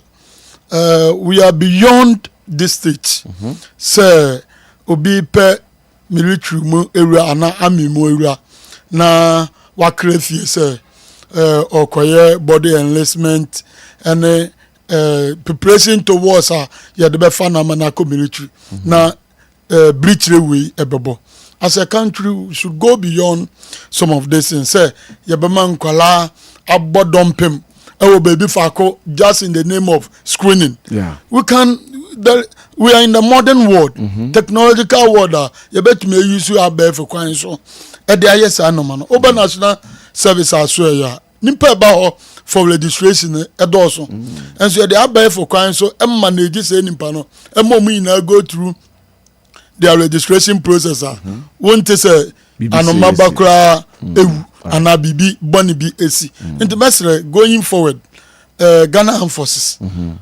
bibi saba we have you better be at chomu we ask them to book appointment your capacity better me ahwe nimpa dodo in a day say day who fees a nimpa 500 na u better me ahwe omo you open a portal for them no more book appointment when himself 500 you book 500 ni wia you hwe obi abiu say na be better me manage some of these things and anya say dey be 410 back sa embo man into mesre say yen nya su hunu biwom na abasa no mate penikasi bia member of parliament for Bimbila former defense minister ka nsembi Dominic Netu na minim say okande me mate that's your MPO or former defense minister say am peso kan ya say ono na blessos or then nyame as say sanoma bibi say NC e wona blesso. It's quite unfortunate. It shouldn't even have come from him. It shouldn't have come from him. Ya to abamaye na ya to abewia de akaye o man chechire ekwan e befa so e be ma o man no akonanim enya politics as issue abiu as say e kan hu bom na kwan e befa so e be ma o man no enya ngan kono eno ne ade e say ye dadwene ane ade e betumi aboa for a member of parliament to have come out to say the Okan, you know, it's quite unfortunate. All right. It's quite unfortunate. In the messenger, on resending no on review number cars and for entry. All right. He was a former minister for defense, and the bizarre was an so between 2020 to 2024. What is a recruitment to be about? But no recruitment also. Obetianis and go far pass it out. No comments no more fast. Na comments no fast. Abambia banas or the number papa to na kwemuma. Obia oyeti memunia ono se safata se owura military wo nim de so beko military. Abambia banodin say papa ba. You don't sit somewhere and throw words into the air. All right. Into mesre yemayen kambom ya to abewi. Ya chechiro oman. Yen kambom na yen chechiro oman. All right. Ma let's say from the budget. Now, me to comment kakrebi about the budget before we zero into your area. Na yes. Then I be for budget and ebe to you no. Budget na bet minya emre enkinkai. Enti mean to me emma so much comment on it. Okay. But kakra meka afa hoye the big pusher omampeni through the finance minister I dedicated some funds for big push. When you hear your coin so akoni aba edin yi and the wo ko nkran say 8-9 hours untumi nduru nkran enti big push na omampani edeba no megidi yese ebeboa ama Ghana yakwan the construction sector of the economy no etime bumu se no nso bumu a edisikaba ankwankre ebotom esanso boa ama yakone yabadie ye to and fro etumi ekoso ye me yetumi edi adwuma ntikaka ameka afa budget no eno right afa member National Service Secretariat Ashanti region what to say obaye na diena send na hot here and then what will you see now for some time now what be take your office what diena be career for National Service are sure you do make me aka say so far so good yes empenemphobia be yebi no omoko edru ye nso yeso your man penny your pie say ye mesom ye meboa na ye njechire o man no de bia de o kan say any can say your lament we put there to solve problems and your balance the problems so yours is not to talk is to have a pragmatic measure sir you bet me that solve problems sir e wo bebia asua ya do ato enti yes ye ba na no ba ku mienu bi ende na kwema asese ye de toto na kwem enti ye gusu aye na ye hwese National Service Authority enka na nka obete scanner no mpedinfo de normal to na kwem se na be ya those scandals corrupt practices and national service mono it will be a thing of the past. And oba santimante mo yego so ya started validation of prospective national service personnel yego so a yedi hu juma and boni BNC validation na just that nimpa say eba na omubuku appointment for each present day no and into me MP because a business say baby I dem to ye no enye into say ye reposting edema no debi ameka say yes reposting is allowed but there are bases are ye dey reposting there are bases are dey reposting the mere fact that baby I do to ewa esin baby a wote no doesn't call for a repost. Everybody have a repost, but Oscar said there are certain issues I'm over 2 years. What are some of the things I'm over 2 years to you? More address here about Buama, the secretariat, going forward. No, early this year from January labor, the year national service. Now there were so many ghost names. Over your system no more. There were so many normal echoes where your system no more now and fata. Of which and now me no can say empening for no more than national service no. You will say be entry. And yamame gift your wallet. And afufra aka ejina asem yedi omasem sisia. I do not want to go into the nitty-gritties of it, but because assembly court, until we should allow the court system to prevail. Now the assessor intense at the bomb. But what reports are auditors auditing it indicates that the system is polarized. I say sanitize that system. That means that now was a situation maybe or Ashanti region. You have some of the ghost names across everywhere. Across. Sir, Oko headquarters headquarters will be anywhere you posting. I see. It was it happens at the regions and it happens at the regions and the districts. Okay. Intino Ashanti region is also part of the districts and the regions. Intino into me myself.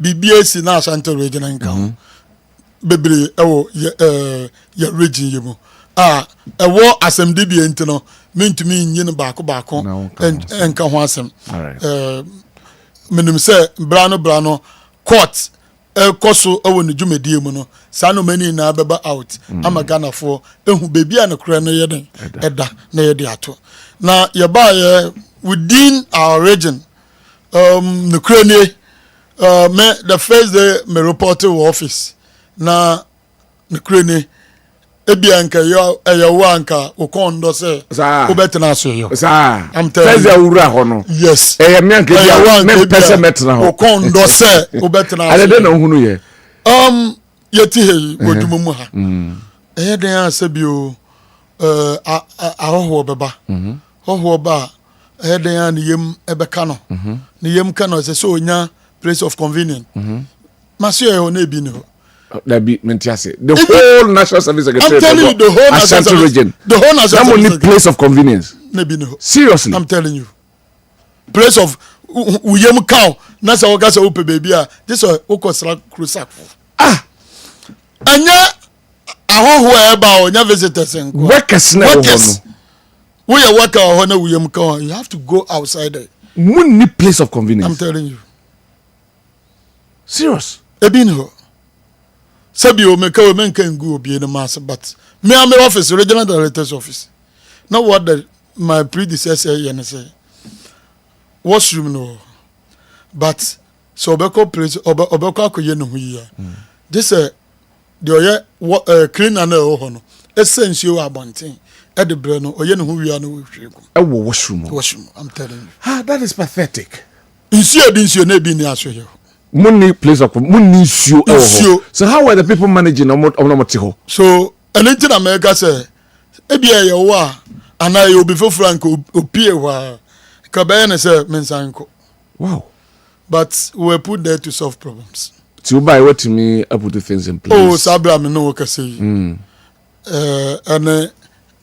impedimphobia monso etayiti. Ya ye normal bakumi no. Say Sabra met me aka say. Visitors say baho your washroom baku insia. Within that period now. Within the short period that you take. Your washroom baku insia. We visitor and now we a prospective national service personnel. Now ube do juma. Obana we yemukawa. When your difficulties be in easing yourself. I see. That means the more the crowd menka because the visitor will be an actual somebody the more settle more dada. Oh yeah, and Oba staff, the general regional office, your washroom, na per washroom back. I see. We call accounts department, also ya per washroom back. And the general administration, also your washroom or and also sabri. Obi ni challenger obaga se miyem kame ana se miyem huyi me ko close akwaje safo wo close akwa ye me huyi it is a thing of the past against you. And aside these problems, aside that when we say national service do sabre here esuan for ajepenia mo be national service as I say mo be na mo be validation enka ne no be na prospective mebu no a omaje penese ompese omko abonten ekosom oman no ubeduru ho no omudira tenten sa se 5 hours no oba bedu wa asoewa obegina tenten sa na wi ase no onya baby entra nsuo to a oso no gesa e fine ni means a ode be save no ho ye ba ye se da bi e se ye botenta e betumi aboa. I'm looking at my place, you know. It may accommodate all the number of people I am because me say nipa be able post on outside. Mo share more environment, baby am one the space you have. A bit we accommodate more. That is why yen no wholesale. Okay. So every who go if you are posted, say you post to, you deploy to a user agency. You have to go to the user agency. Not for endorsement and acceptance. Okay. Omo endorse we are meaning user agency na ajwa to most waji to me say ubedi djuma so you go back to our portal, you book appointment into every day biano you allocate appointment at the prospective national service. How many of them you every day, if you can offhand to me my say in the previous years no mo be every day biano mo be 400 yes. Okay. Of which you bet me accommodate. Okay. Into 400. And the 400 need to me a year registration. This 400 and can no kaubaba no mujina yum. Mujina baby quant. We are a sure mo. Omunya baby omo a betna. I see. Na menchade yet me put it up a tent. Okay. Oba you real tent and you said there be inside. As I say oba utumi obi ho a oyale e no be validation obi ho onyam obi ho ko ntumi nyina wo nte enti denti na be ma say nimpa na gina ho for that number of hours enti ya toto sra ankonkre say ye benches megina akonya we so na maboye maame nsutokwa mambe poso MP abaso abra edru say ye ntoto nsre ankrankre na omo meboa ye no ye ma me menene din sa wo so o se fen say national service ye o man chechire ye o man kanko ente me gina ma na me na mama munkunwa benches 200 na motumi mama benches 20 20 no ba ku bia fa nimpa 5 20 na mo de aboa that's 100 no 100 na mo de aboa asye no one party lines. That is why America say you two abewia the aka e your man chechire the aka enye party sem say your party sem an ke betena your party your various party offices na you receive your party members oba maso ya menhwe wanim obi ba maso ya na say we issue we Ghanaian you have every right to channel the issue, your concerns to me. So honne no honor says a semi boa. Esem eni kwa say metie say esimesi na esuma esimesi na ebesimesi ti onye party lines wo say the national service o NDC ni mesum my Ghana mesum asanteman oni MPP ni be penti o ka say onye ne sa ubie we fidie na obi abama so eye bia ebedi adanse emposa wo bana wo bo obi din say esimesi na esuma wa mesib dabi issue ben na what the bar can issue no if it is within my limit to solve the issue for you, I will solve it. And then in Pena, who boni dino, and the Bama Mediam and Menfe, Ebia mean to me, your crowd, no forces may be. Rather, no, tell me your issue. Issue who come, Namehana, and Bodo, who are made to me there. So I don't look at party affiliation as a fool. Yes, so much Santa. My education kakra about how postings are done. How is it done? Say me person me national service. How I tell na moye no. Now, Mati say there are some complaints that some of the people no cry they are posted to where or more expertise no and yet and briefly about that one. You can't posting sir national service post before for no ebe we cry no. I'm say every school a data of addition for be school afibia. So school no ebe gather that data. Then we upload this data no at the Ama National Service Authority. Who upload it and we yeah so National Service assure ye ko esiapon ni nemu ekoye orientation ekomo montete efa National Service registration. And the area National Service agi data efri esiapon bi emu no then ye data na yama esuafo bia opese oye national service bia no I register for a pin code ye be man pin code sa pin code no na be man akwanya say ontumi and register na yenjin penye so obeba onje penye so obeye national service. So when you pin ewe no would be register e de nya o national service number. We need national service number there. Now they say we are prospective national service personnel. Into why you know now national service for uploading in on our system. You're uploading in on our system. Then ejumeko at the omo request ebeba both public private agencies at the omo request baba say you hear nimpa 10, you hear nimpa 20, you hear nimpa 5.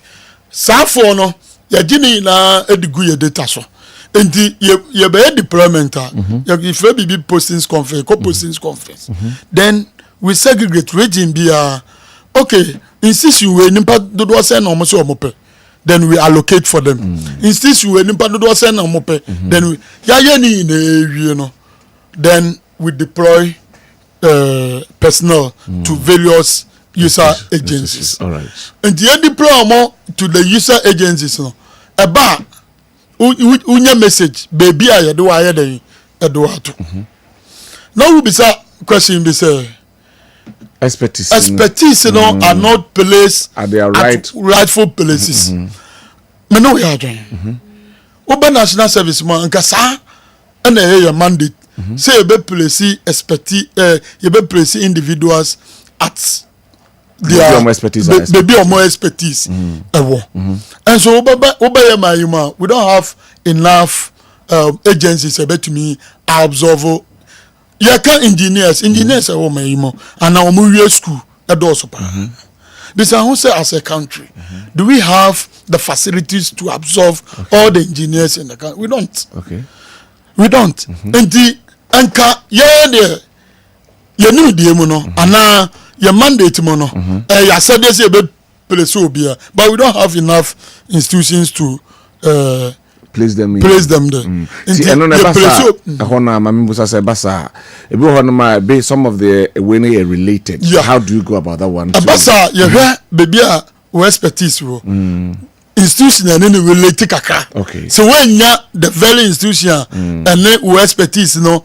efa then we put you to a similar related institution and we expertise no efa ti emma say obi o honma maybe wakoye friend saying the course no direct opposite of where they have placed the person. Ebisi our this position ebi o have personal you're posting out to engineering institution. In that case no aye nimpa ehu adwuma ebesi so we be asure na we law the complainer we take it and change repost it. That means if you have that situation na obetimi aba yes na waba be ka ho asem na yahwe ano ne ade ba ko a yahwe ade ye reposting ya be ba reposting no ha ano ne ade ba ko yahwe ade ye reposting enti baby our expertise ehia no we ba officer ya be he the year do juma this year say a delay kakra en hardware bia this year the money delay system changing in asefo no enko hardware and I say 1 year it's okay we are authority on our own so nobody decides for us okay and within yasebe some in a 1 year be some 1 year where they say be deploy no akoye juma 1 year so another enka hardware bebre national service okay right after my yenhwe na yenhwe said na wo ka no kwan ben ye fa so reposting you can repost because ebi say ya na bo parties no so bo so we me we party ni nti o ba ya o be pe ha no asesa no de ama no you can repost na mesela etiefo say on betie no motie mi under national service you act you di ejuma 119 it doesn't call for reposting but national as management of national service any deployment team any individual situation and our problems are obi wum nti deployment obi wo onyema ye hu so onyem nti deployment ye hu so onyem ntino ye mfa no nto baby a ebe no ana ye mfa no nto baby a obenya access to healthcare but what I say nti e place no but the onus lie on you say wonyem baby e do wato e be access to healthcare anyhow wa said they say obaba nti oba ya so ya ye obi be e friend complaints complaints no obi a onyem na e post na to baby a access to healthcare. So one of them is pregnancy. Okay. Illness. So obi alea who posting it to baby ebia or a sickle cell patient. Who posting at na yale eba and obi or asthmatic patient. Who posting it to remote area na yale eba onya access to healthcare. In the such person no are special cases. Essentially na yetumi etua obi so afi na wawale foforo.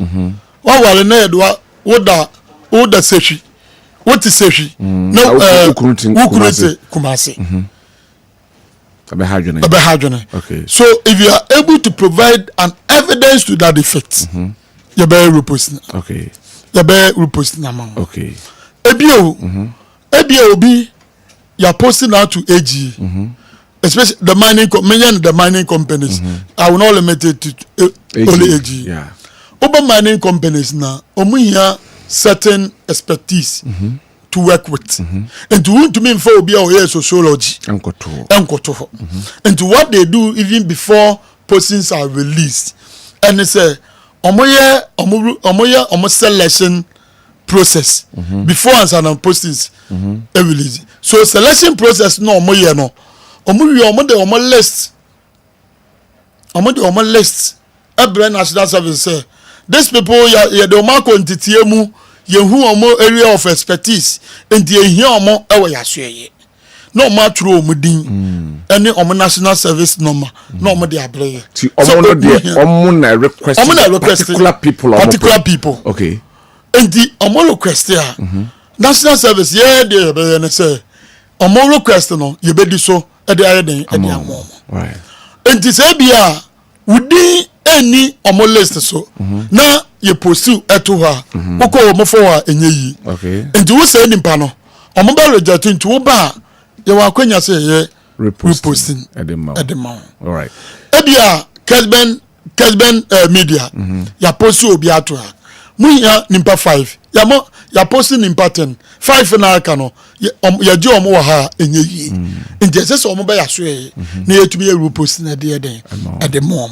nti reposting these are bases ya do ya reposting enye se obi ubaga se mete Kessben media ha ya de me ato tanoso ya de me ato ebia atomamponia nti atomamponia wa nti me nko atomamponia. The question I keep asking is say your permanent employment and the amount say ko atomamponia obaga say wonko ana.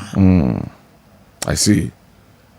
Obaga say wonko ana. So that's the big question. That is the question also be say. What about corruption? Is because the man working wonko ana when you back up maybe you would do it that way. You work with people. Yeah, you see issues of course. Obi wa makutua kakra nti asesa ma me. Aya sa ne man bi ba makachiwo.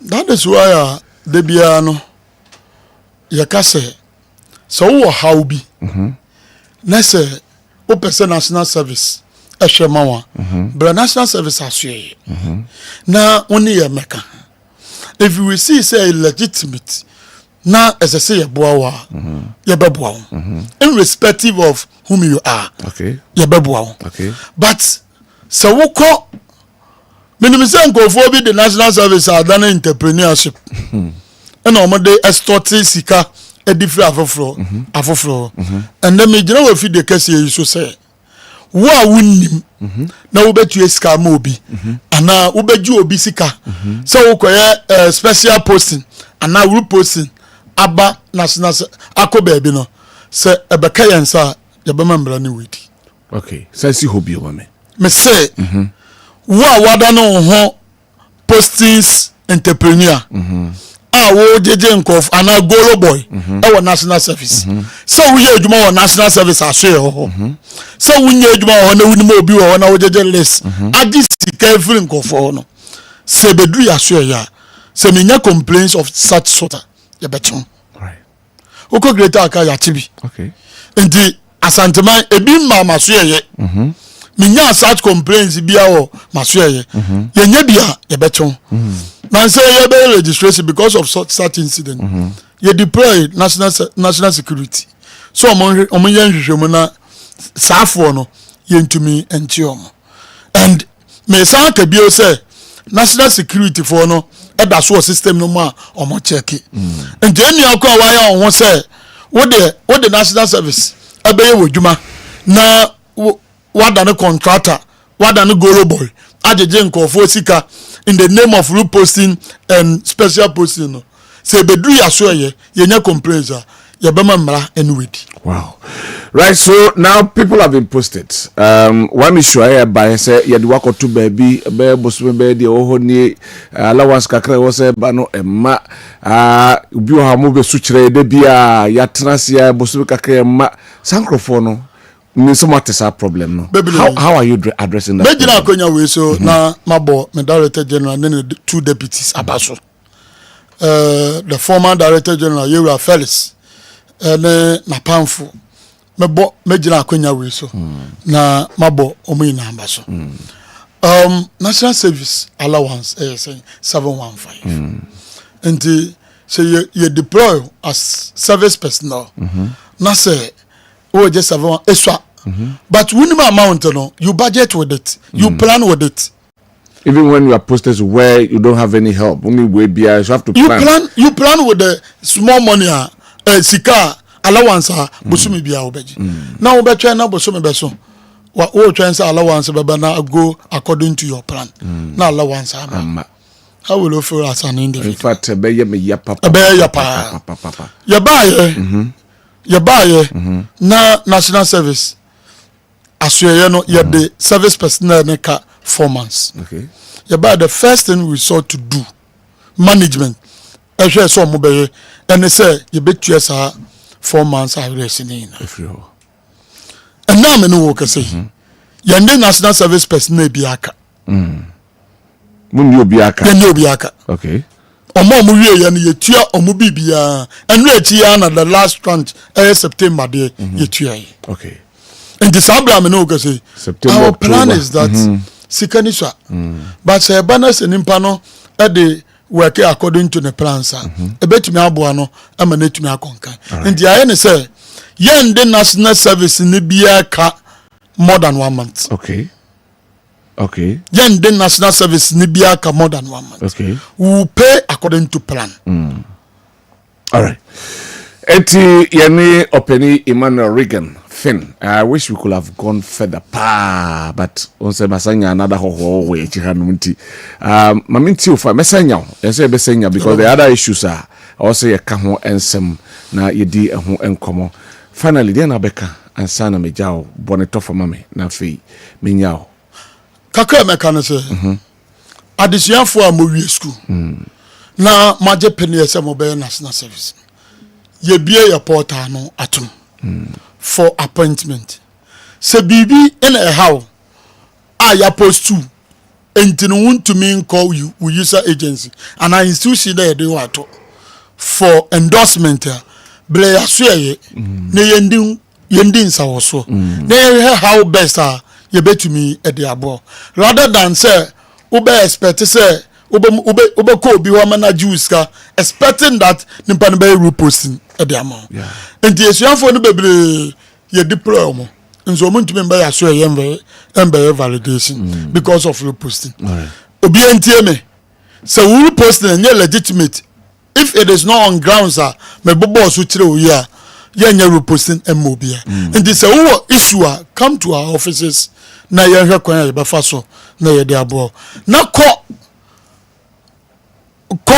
user agencies no no mo endorse na bra na book appointment na bra na be validation. Okay. In Asante Region there were 3 validation centers. Your regional office, your regional secretariat to your back. Oba Jubilee Park and so your back. Oko Kenwe say your back. Okay. This all these who book appointment a better will be a SS oko book appointment.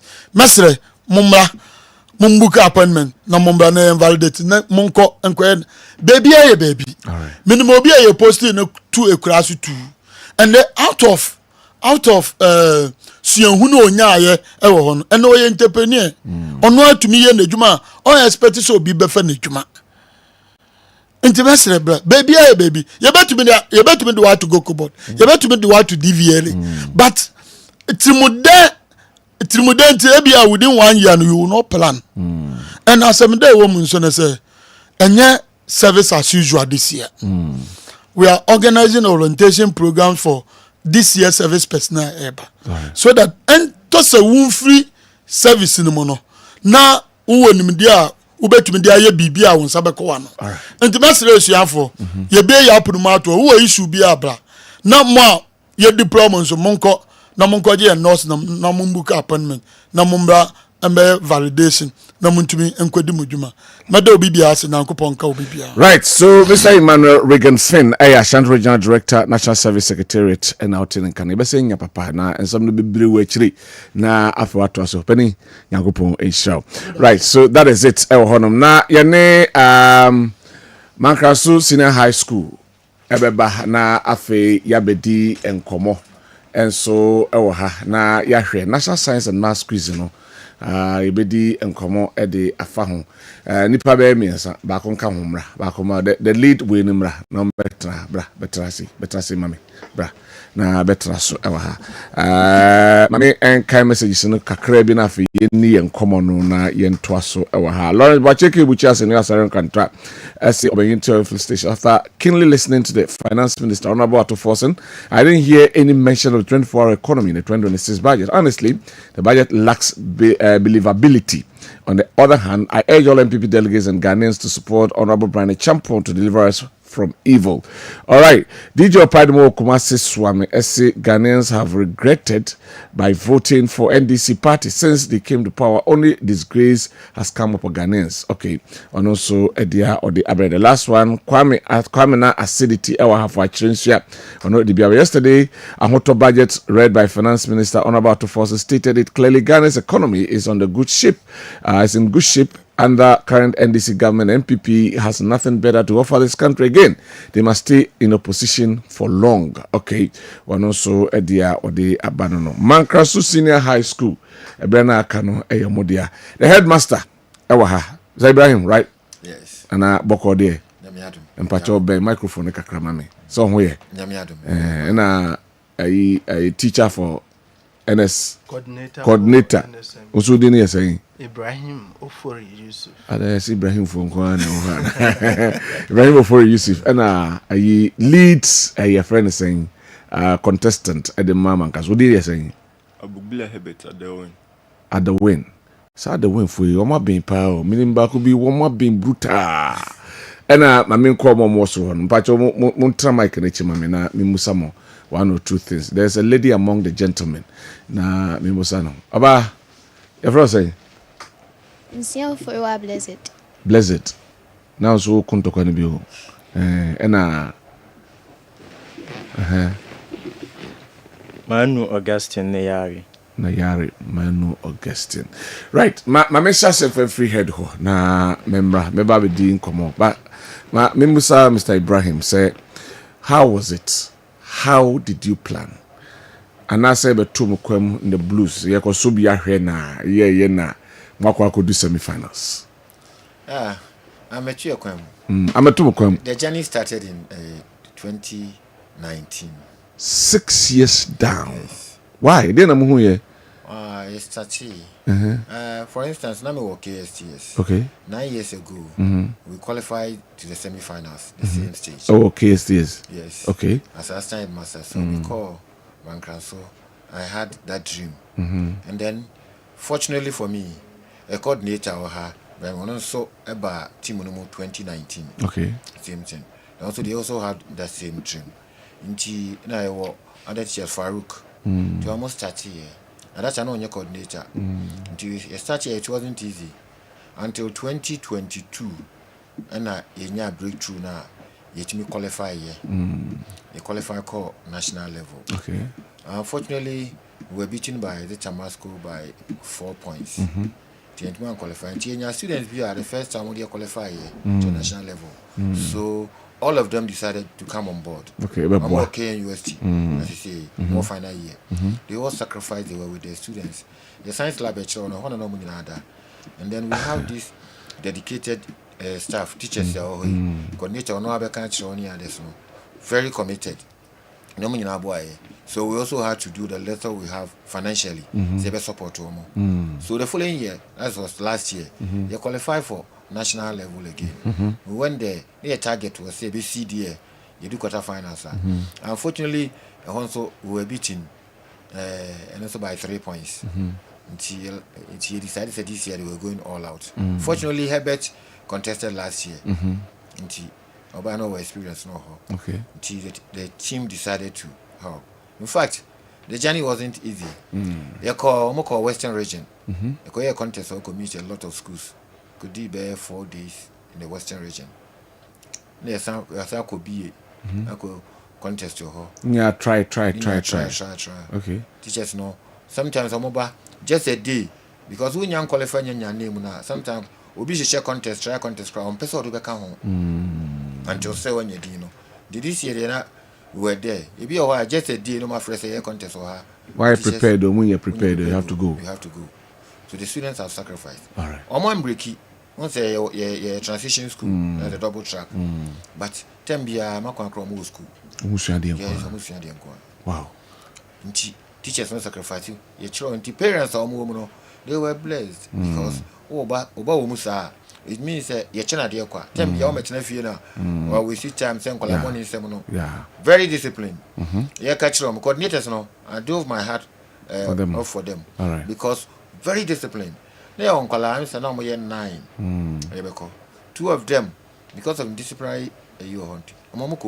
Wow. And for so now, oh yes, national science and math schools and math school. No. And that has paid off. Seriously. All right. Very disciplined. My member a coordinator. Now, how do you coordinate? Biwa, so you're a family man. And now, what's our fun? Kwa day at once, wa won't coffee. Your Maakye won't call. Now, how did you do it? And make sure more lab. In fact, me rehwe. Ti minim how you a lab no na yetwagu ho no. Me hwe lab ho no dem hu ya taps any tables and chairs abubu. How out of nothing you came out with something extraordinary. There Kwabena mfa so a mu ye no. Okay, edika mecha watie ne wahwefo nyina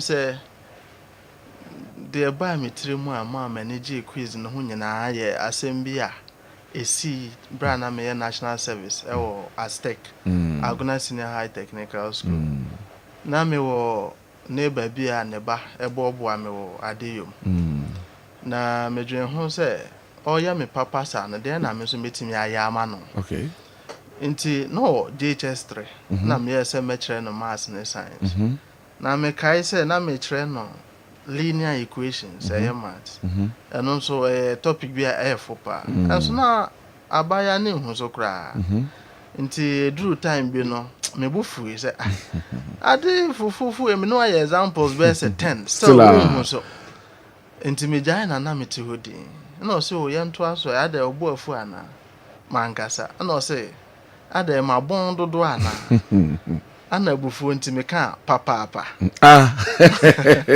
I see nti ye ne ya obi na no do kan ye ne say na say wo ni mu ade a enka obi a oti kumase schools bebrebe wo hoyi oh wa nya be anya service agona some perception oh okay nti ma me hu say wo ye teacher ni na o kira de o school keto mu a ye hu ne say wonim hwe nti me bedru ha nam say o ene me kona me wo na o say me so me bo modern na bright okay nti me hu say quiz no na metimi use na ye start na enye fokra ekosi 2022 ana yetimenya breakthrough qualify for the first time and no crampo no yeshia oti onya 50 points na yenya 47 until later on ana omu invite ye say ye second best ana ye the buy ti ebedu na say oh say yenya nkra omomodin mo aso ani kakra chen omo ba school ya because grade C there akasifo na so ne nkra ne so anti ase kra na obenya tinye omodin mo we soro kakra megide se betimi aya achensa nti scouting grey sir national science and maths school scouting I see o was mun na scout I see I see bet ko fa ni free ball ga na buy or 21 na buy scouting ne kura I see Augustine so ye fa ni free asempa na ye ewo ye kwan buy mo na ono so o dia gate 18 I see ana blessed so ye de ne buy ono every bonkro tepa bonkro ono so nya 15 no hold on no sanka o scout to dia sanka nya 21 na 18 na 15 ka o per 6 no mo ne 7 na mo ko scout to a o 21 na 18 na 16 na 8 etinye bi ani ho na wo abrante bi wo kunsu a wanya single number 8 ye ko headmaster ne ye ko ni fie ko na busuafo amfa na amaye ana onya was into was no ko I see ti de e ka kire no scouting no scout to de be ka kire na so masesa anyway ti na mo ye nti lab ho ahwe ni ho ti practical work na sefo no how Kwabena am faso mo ye no no kwasem ne se ye bo modern frɛ ye na mfofo omo schools akese a omo nso ewo hu nimde ena omo mai akwankyerɛ ne books kakra ena ye de sha ase ye ne kakra na effect ne de eda so wo ho na se muhu bi a edru semi finals no na expose because no much as to application questions honne asem ente honne asem okay nti answer o no de eno no nye chiwe mpo asem da bi ye de odi on sayo mo so na science lab ni da hoyi nti na ahumete all right my memra Adowin ho Adowin otubi katwi can you speak tree? You are not that good, eh? Can you? You can. I had him there catch you here, bro, from your can. Adowin, I'm from Bolga. Then I'll choose you. Mankranso. If you find difficult, you speak English, no problem. Sir, na coordinator na kan. My school Mankranso dey ba. Memia Sandema Senior School Upper East. So why did you leave Sandema to come to Mankranso? I didn't know Kato was Mankranso na me uncle bako Pastor Bugui no or ne introduce you school ni chem. Okay. And on us no ben school ni ti. Until me ba man kranzo. Until uja. quiz ni ti. And I'm quiz ni ti. Sand man na wunya quiz ni nyo. Na mo mko ho no ya shark. Na uja ho ba man kranzo. Jedi no net saying from prelims na kwa could do the semi-final stage. Na net saying Nani na mnenye easy there ba de me kan say me mun say yankopon na dia ko du baby yankopon na boa mo e hard work akran so mo ye na boa mo mo de ko du honom ti ye to question no na say nipa mienu na ti stage no so na say ye to na makamuti abom na mama bako ayia no mo call relationship no. How is it like? Because if you don't have good relationship, I'm not sure say the level I'm could do, you know, can be do. Send a relationship in the with team no. Oh, a team no there. Obia no obia free because I didn't quiz na teamwork. Onko on team got so ebia omade omakopere woni obia onen like moyan tokwa. Ebia na ma to question. Ebia no ni bibi fan woni wow on few. Na mutu. Question ben mbusa so mbusa mo answer feel you to say yes because you there me gia no. Okay. Na bonus na ya question. Na yem am question. Nse na sa max na boss wo hunti unya na ka se do kwa no. Ene busa na wansan mu ansan he ene timu edum kwa. Ma menko blessed ho na menko nyako Augustine. Blessed. Maminti osusu the lady among the lot. Ananyewa kakakra phone. By microphone na kakakra phone. How was the quiz like? Send an idea. Ashone easy buy. Yankopon aduti. Yetimi CD true. Na easy o. I try. Question many busa na edin pa mo. Semi-finals no. No, but that question be about disc something be and da. anyway, but whatever it is, no mabom to get to the semi-finals of the competition is not easy. And I heading come no some target here quarter-finals. Now some wako semi-finals there near muko all out, but unfortunately, I do one application. Some my memra I Augustine Honson no so far kakra and so mami. Okay. Kakra so menso mehu se de firm no na nya easy de ba ni nyina mu nyankopon na edi enkoduru ba be edu no fi se ne ye kono kwa ne expect se beduru ho no but nyaminti etimedu ti what do you promise next year ujina sense see yeah my we ozo blessings we ozo we any another team neighbor and you was somebody po ma memre na so na memra na minti final west and sana ejam ma bantam kakra nke nya tram ko anim pa head ma menko aye Ibrahim once and head e bia finally there na beka kakra me work and say baby a wo bia emfa ho ne say eye school keto ana say eye school kese o kakra wa o no so betimi aye e a show school no ene wankasa ho animonyam ya enya dwuma keto ade but ne nyina mo no so mo wani yedin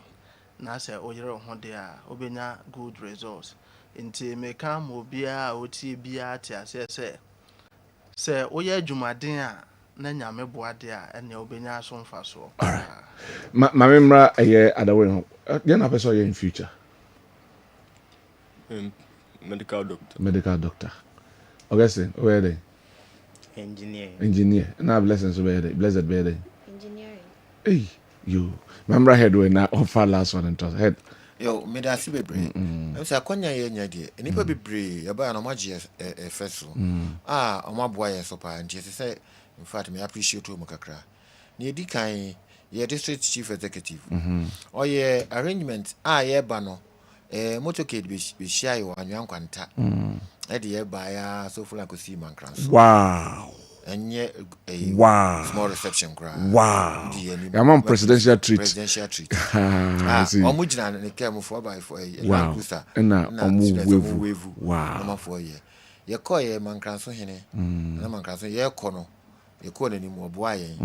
me yɛkɔ yɛba nso receive yɛ fɛw so a ɛhɔ yɛ no nso ɔsan yɛ adekɛseɛ bi ma yɛn yɛfiri hɔ nana konso hene that day no ni hɔ ne Sunday ɔno nso invite yɛ ɔyɛ breakfast meeting bi a it wasn't easy ɔno nso kuhyia ɔne na yɛre na mesiesie du mu nyina hyia in fact ɔmo nso ɛyɛ adekɛseɛ paa de ma yɛn yɛ district director chief executive deɛ India ni moda obepenti yɛ school na wow in fact ɛhɔ na edu kofa quarter finals ko semi finals no ɛhɔ na ankola na ɛhɔ na ɔfrɛ ɔmo na ɔsend ɔmo nyinaa sika momo wow kyerɛ yɛ teachers nyinaa boa mankra so kuro no nyinaa boa ɛda obiara se ne mo mpa ɛbɔ amde ta yɛchi mekodu yɛ yo that's headmaster of Mankraso Senior High School Mr. Ibrahim Edasi beda the coordinator and also the Ibrahim Edasi na Adawin Augustine and Afi Blessed Edasi ebeshia baby ho kwa na chire honom no samosha say engineer ni doctor na meba behwemo yamenkam ho why RCP right yere dwumade no esi birthdays no dos yentimi nye birthdays no nti yemfansi ba ko pe na me happy birthday and confirm Mrs. Owusu Vivian ta from Mama V Oton lace of any fabric kjetia Dubai ho na wo happy birthday sonko emfa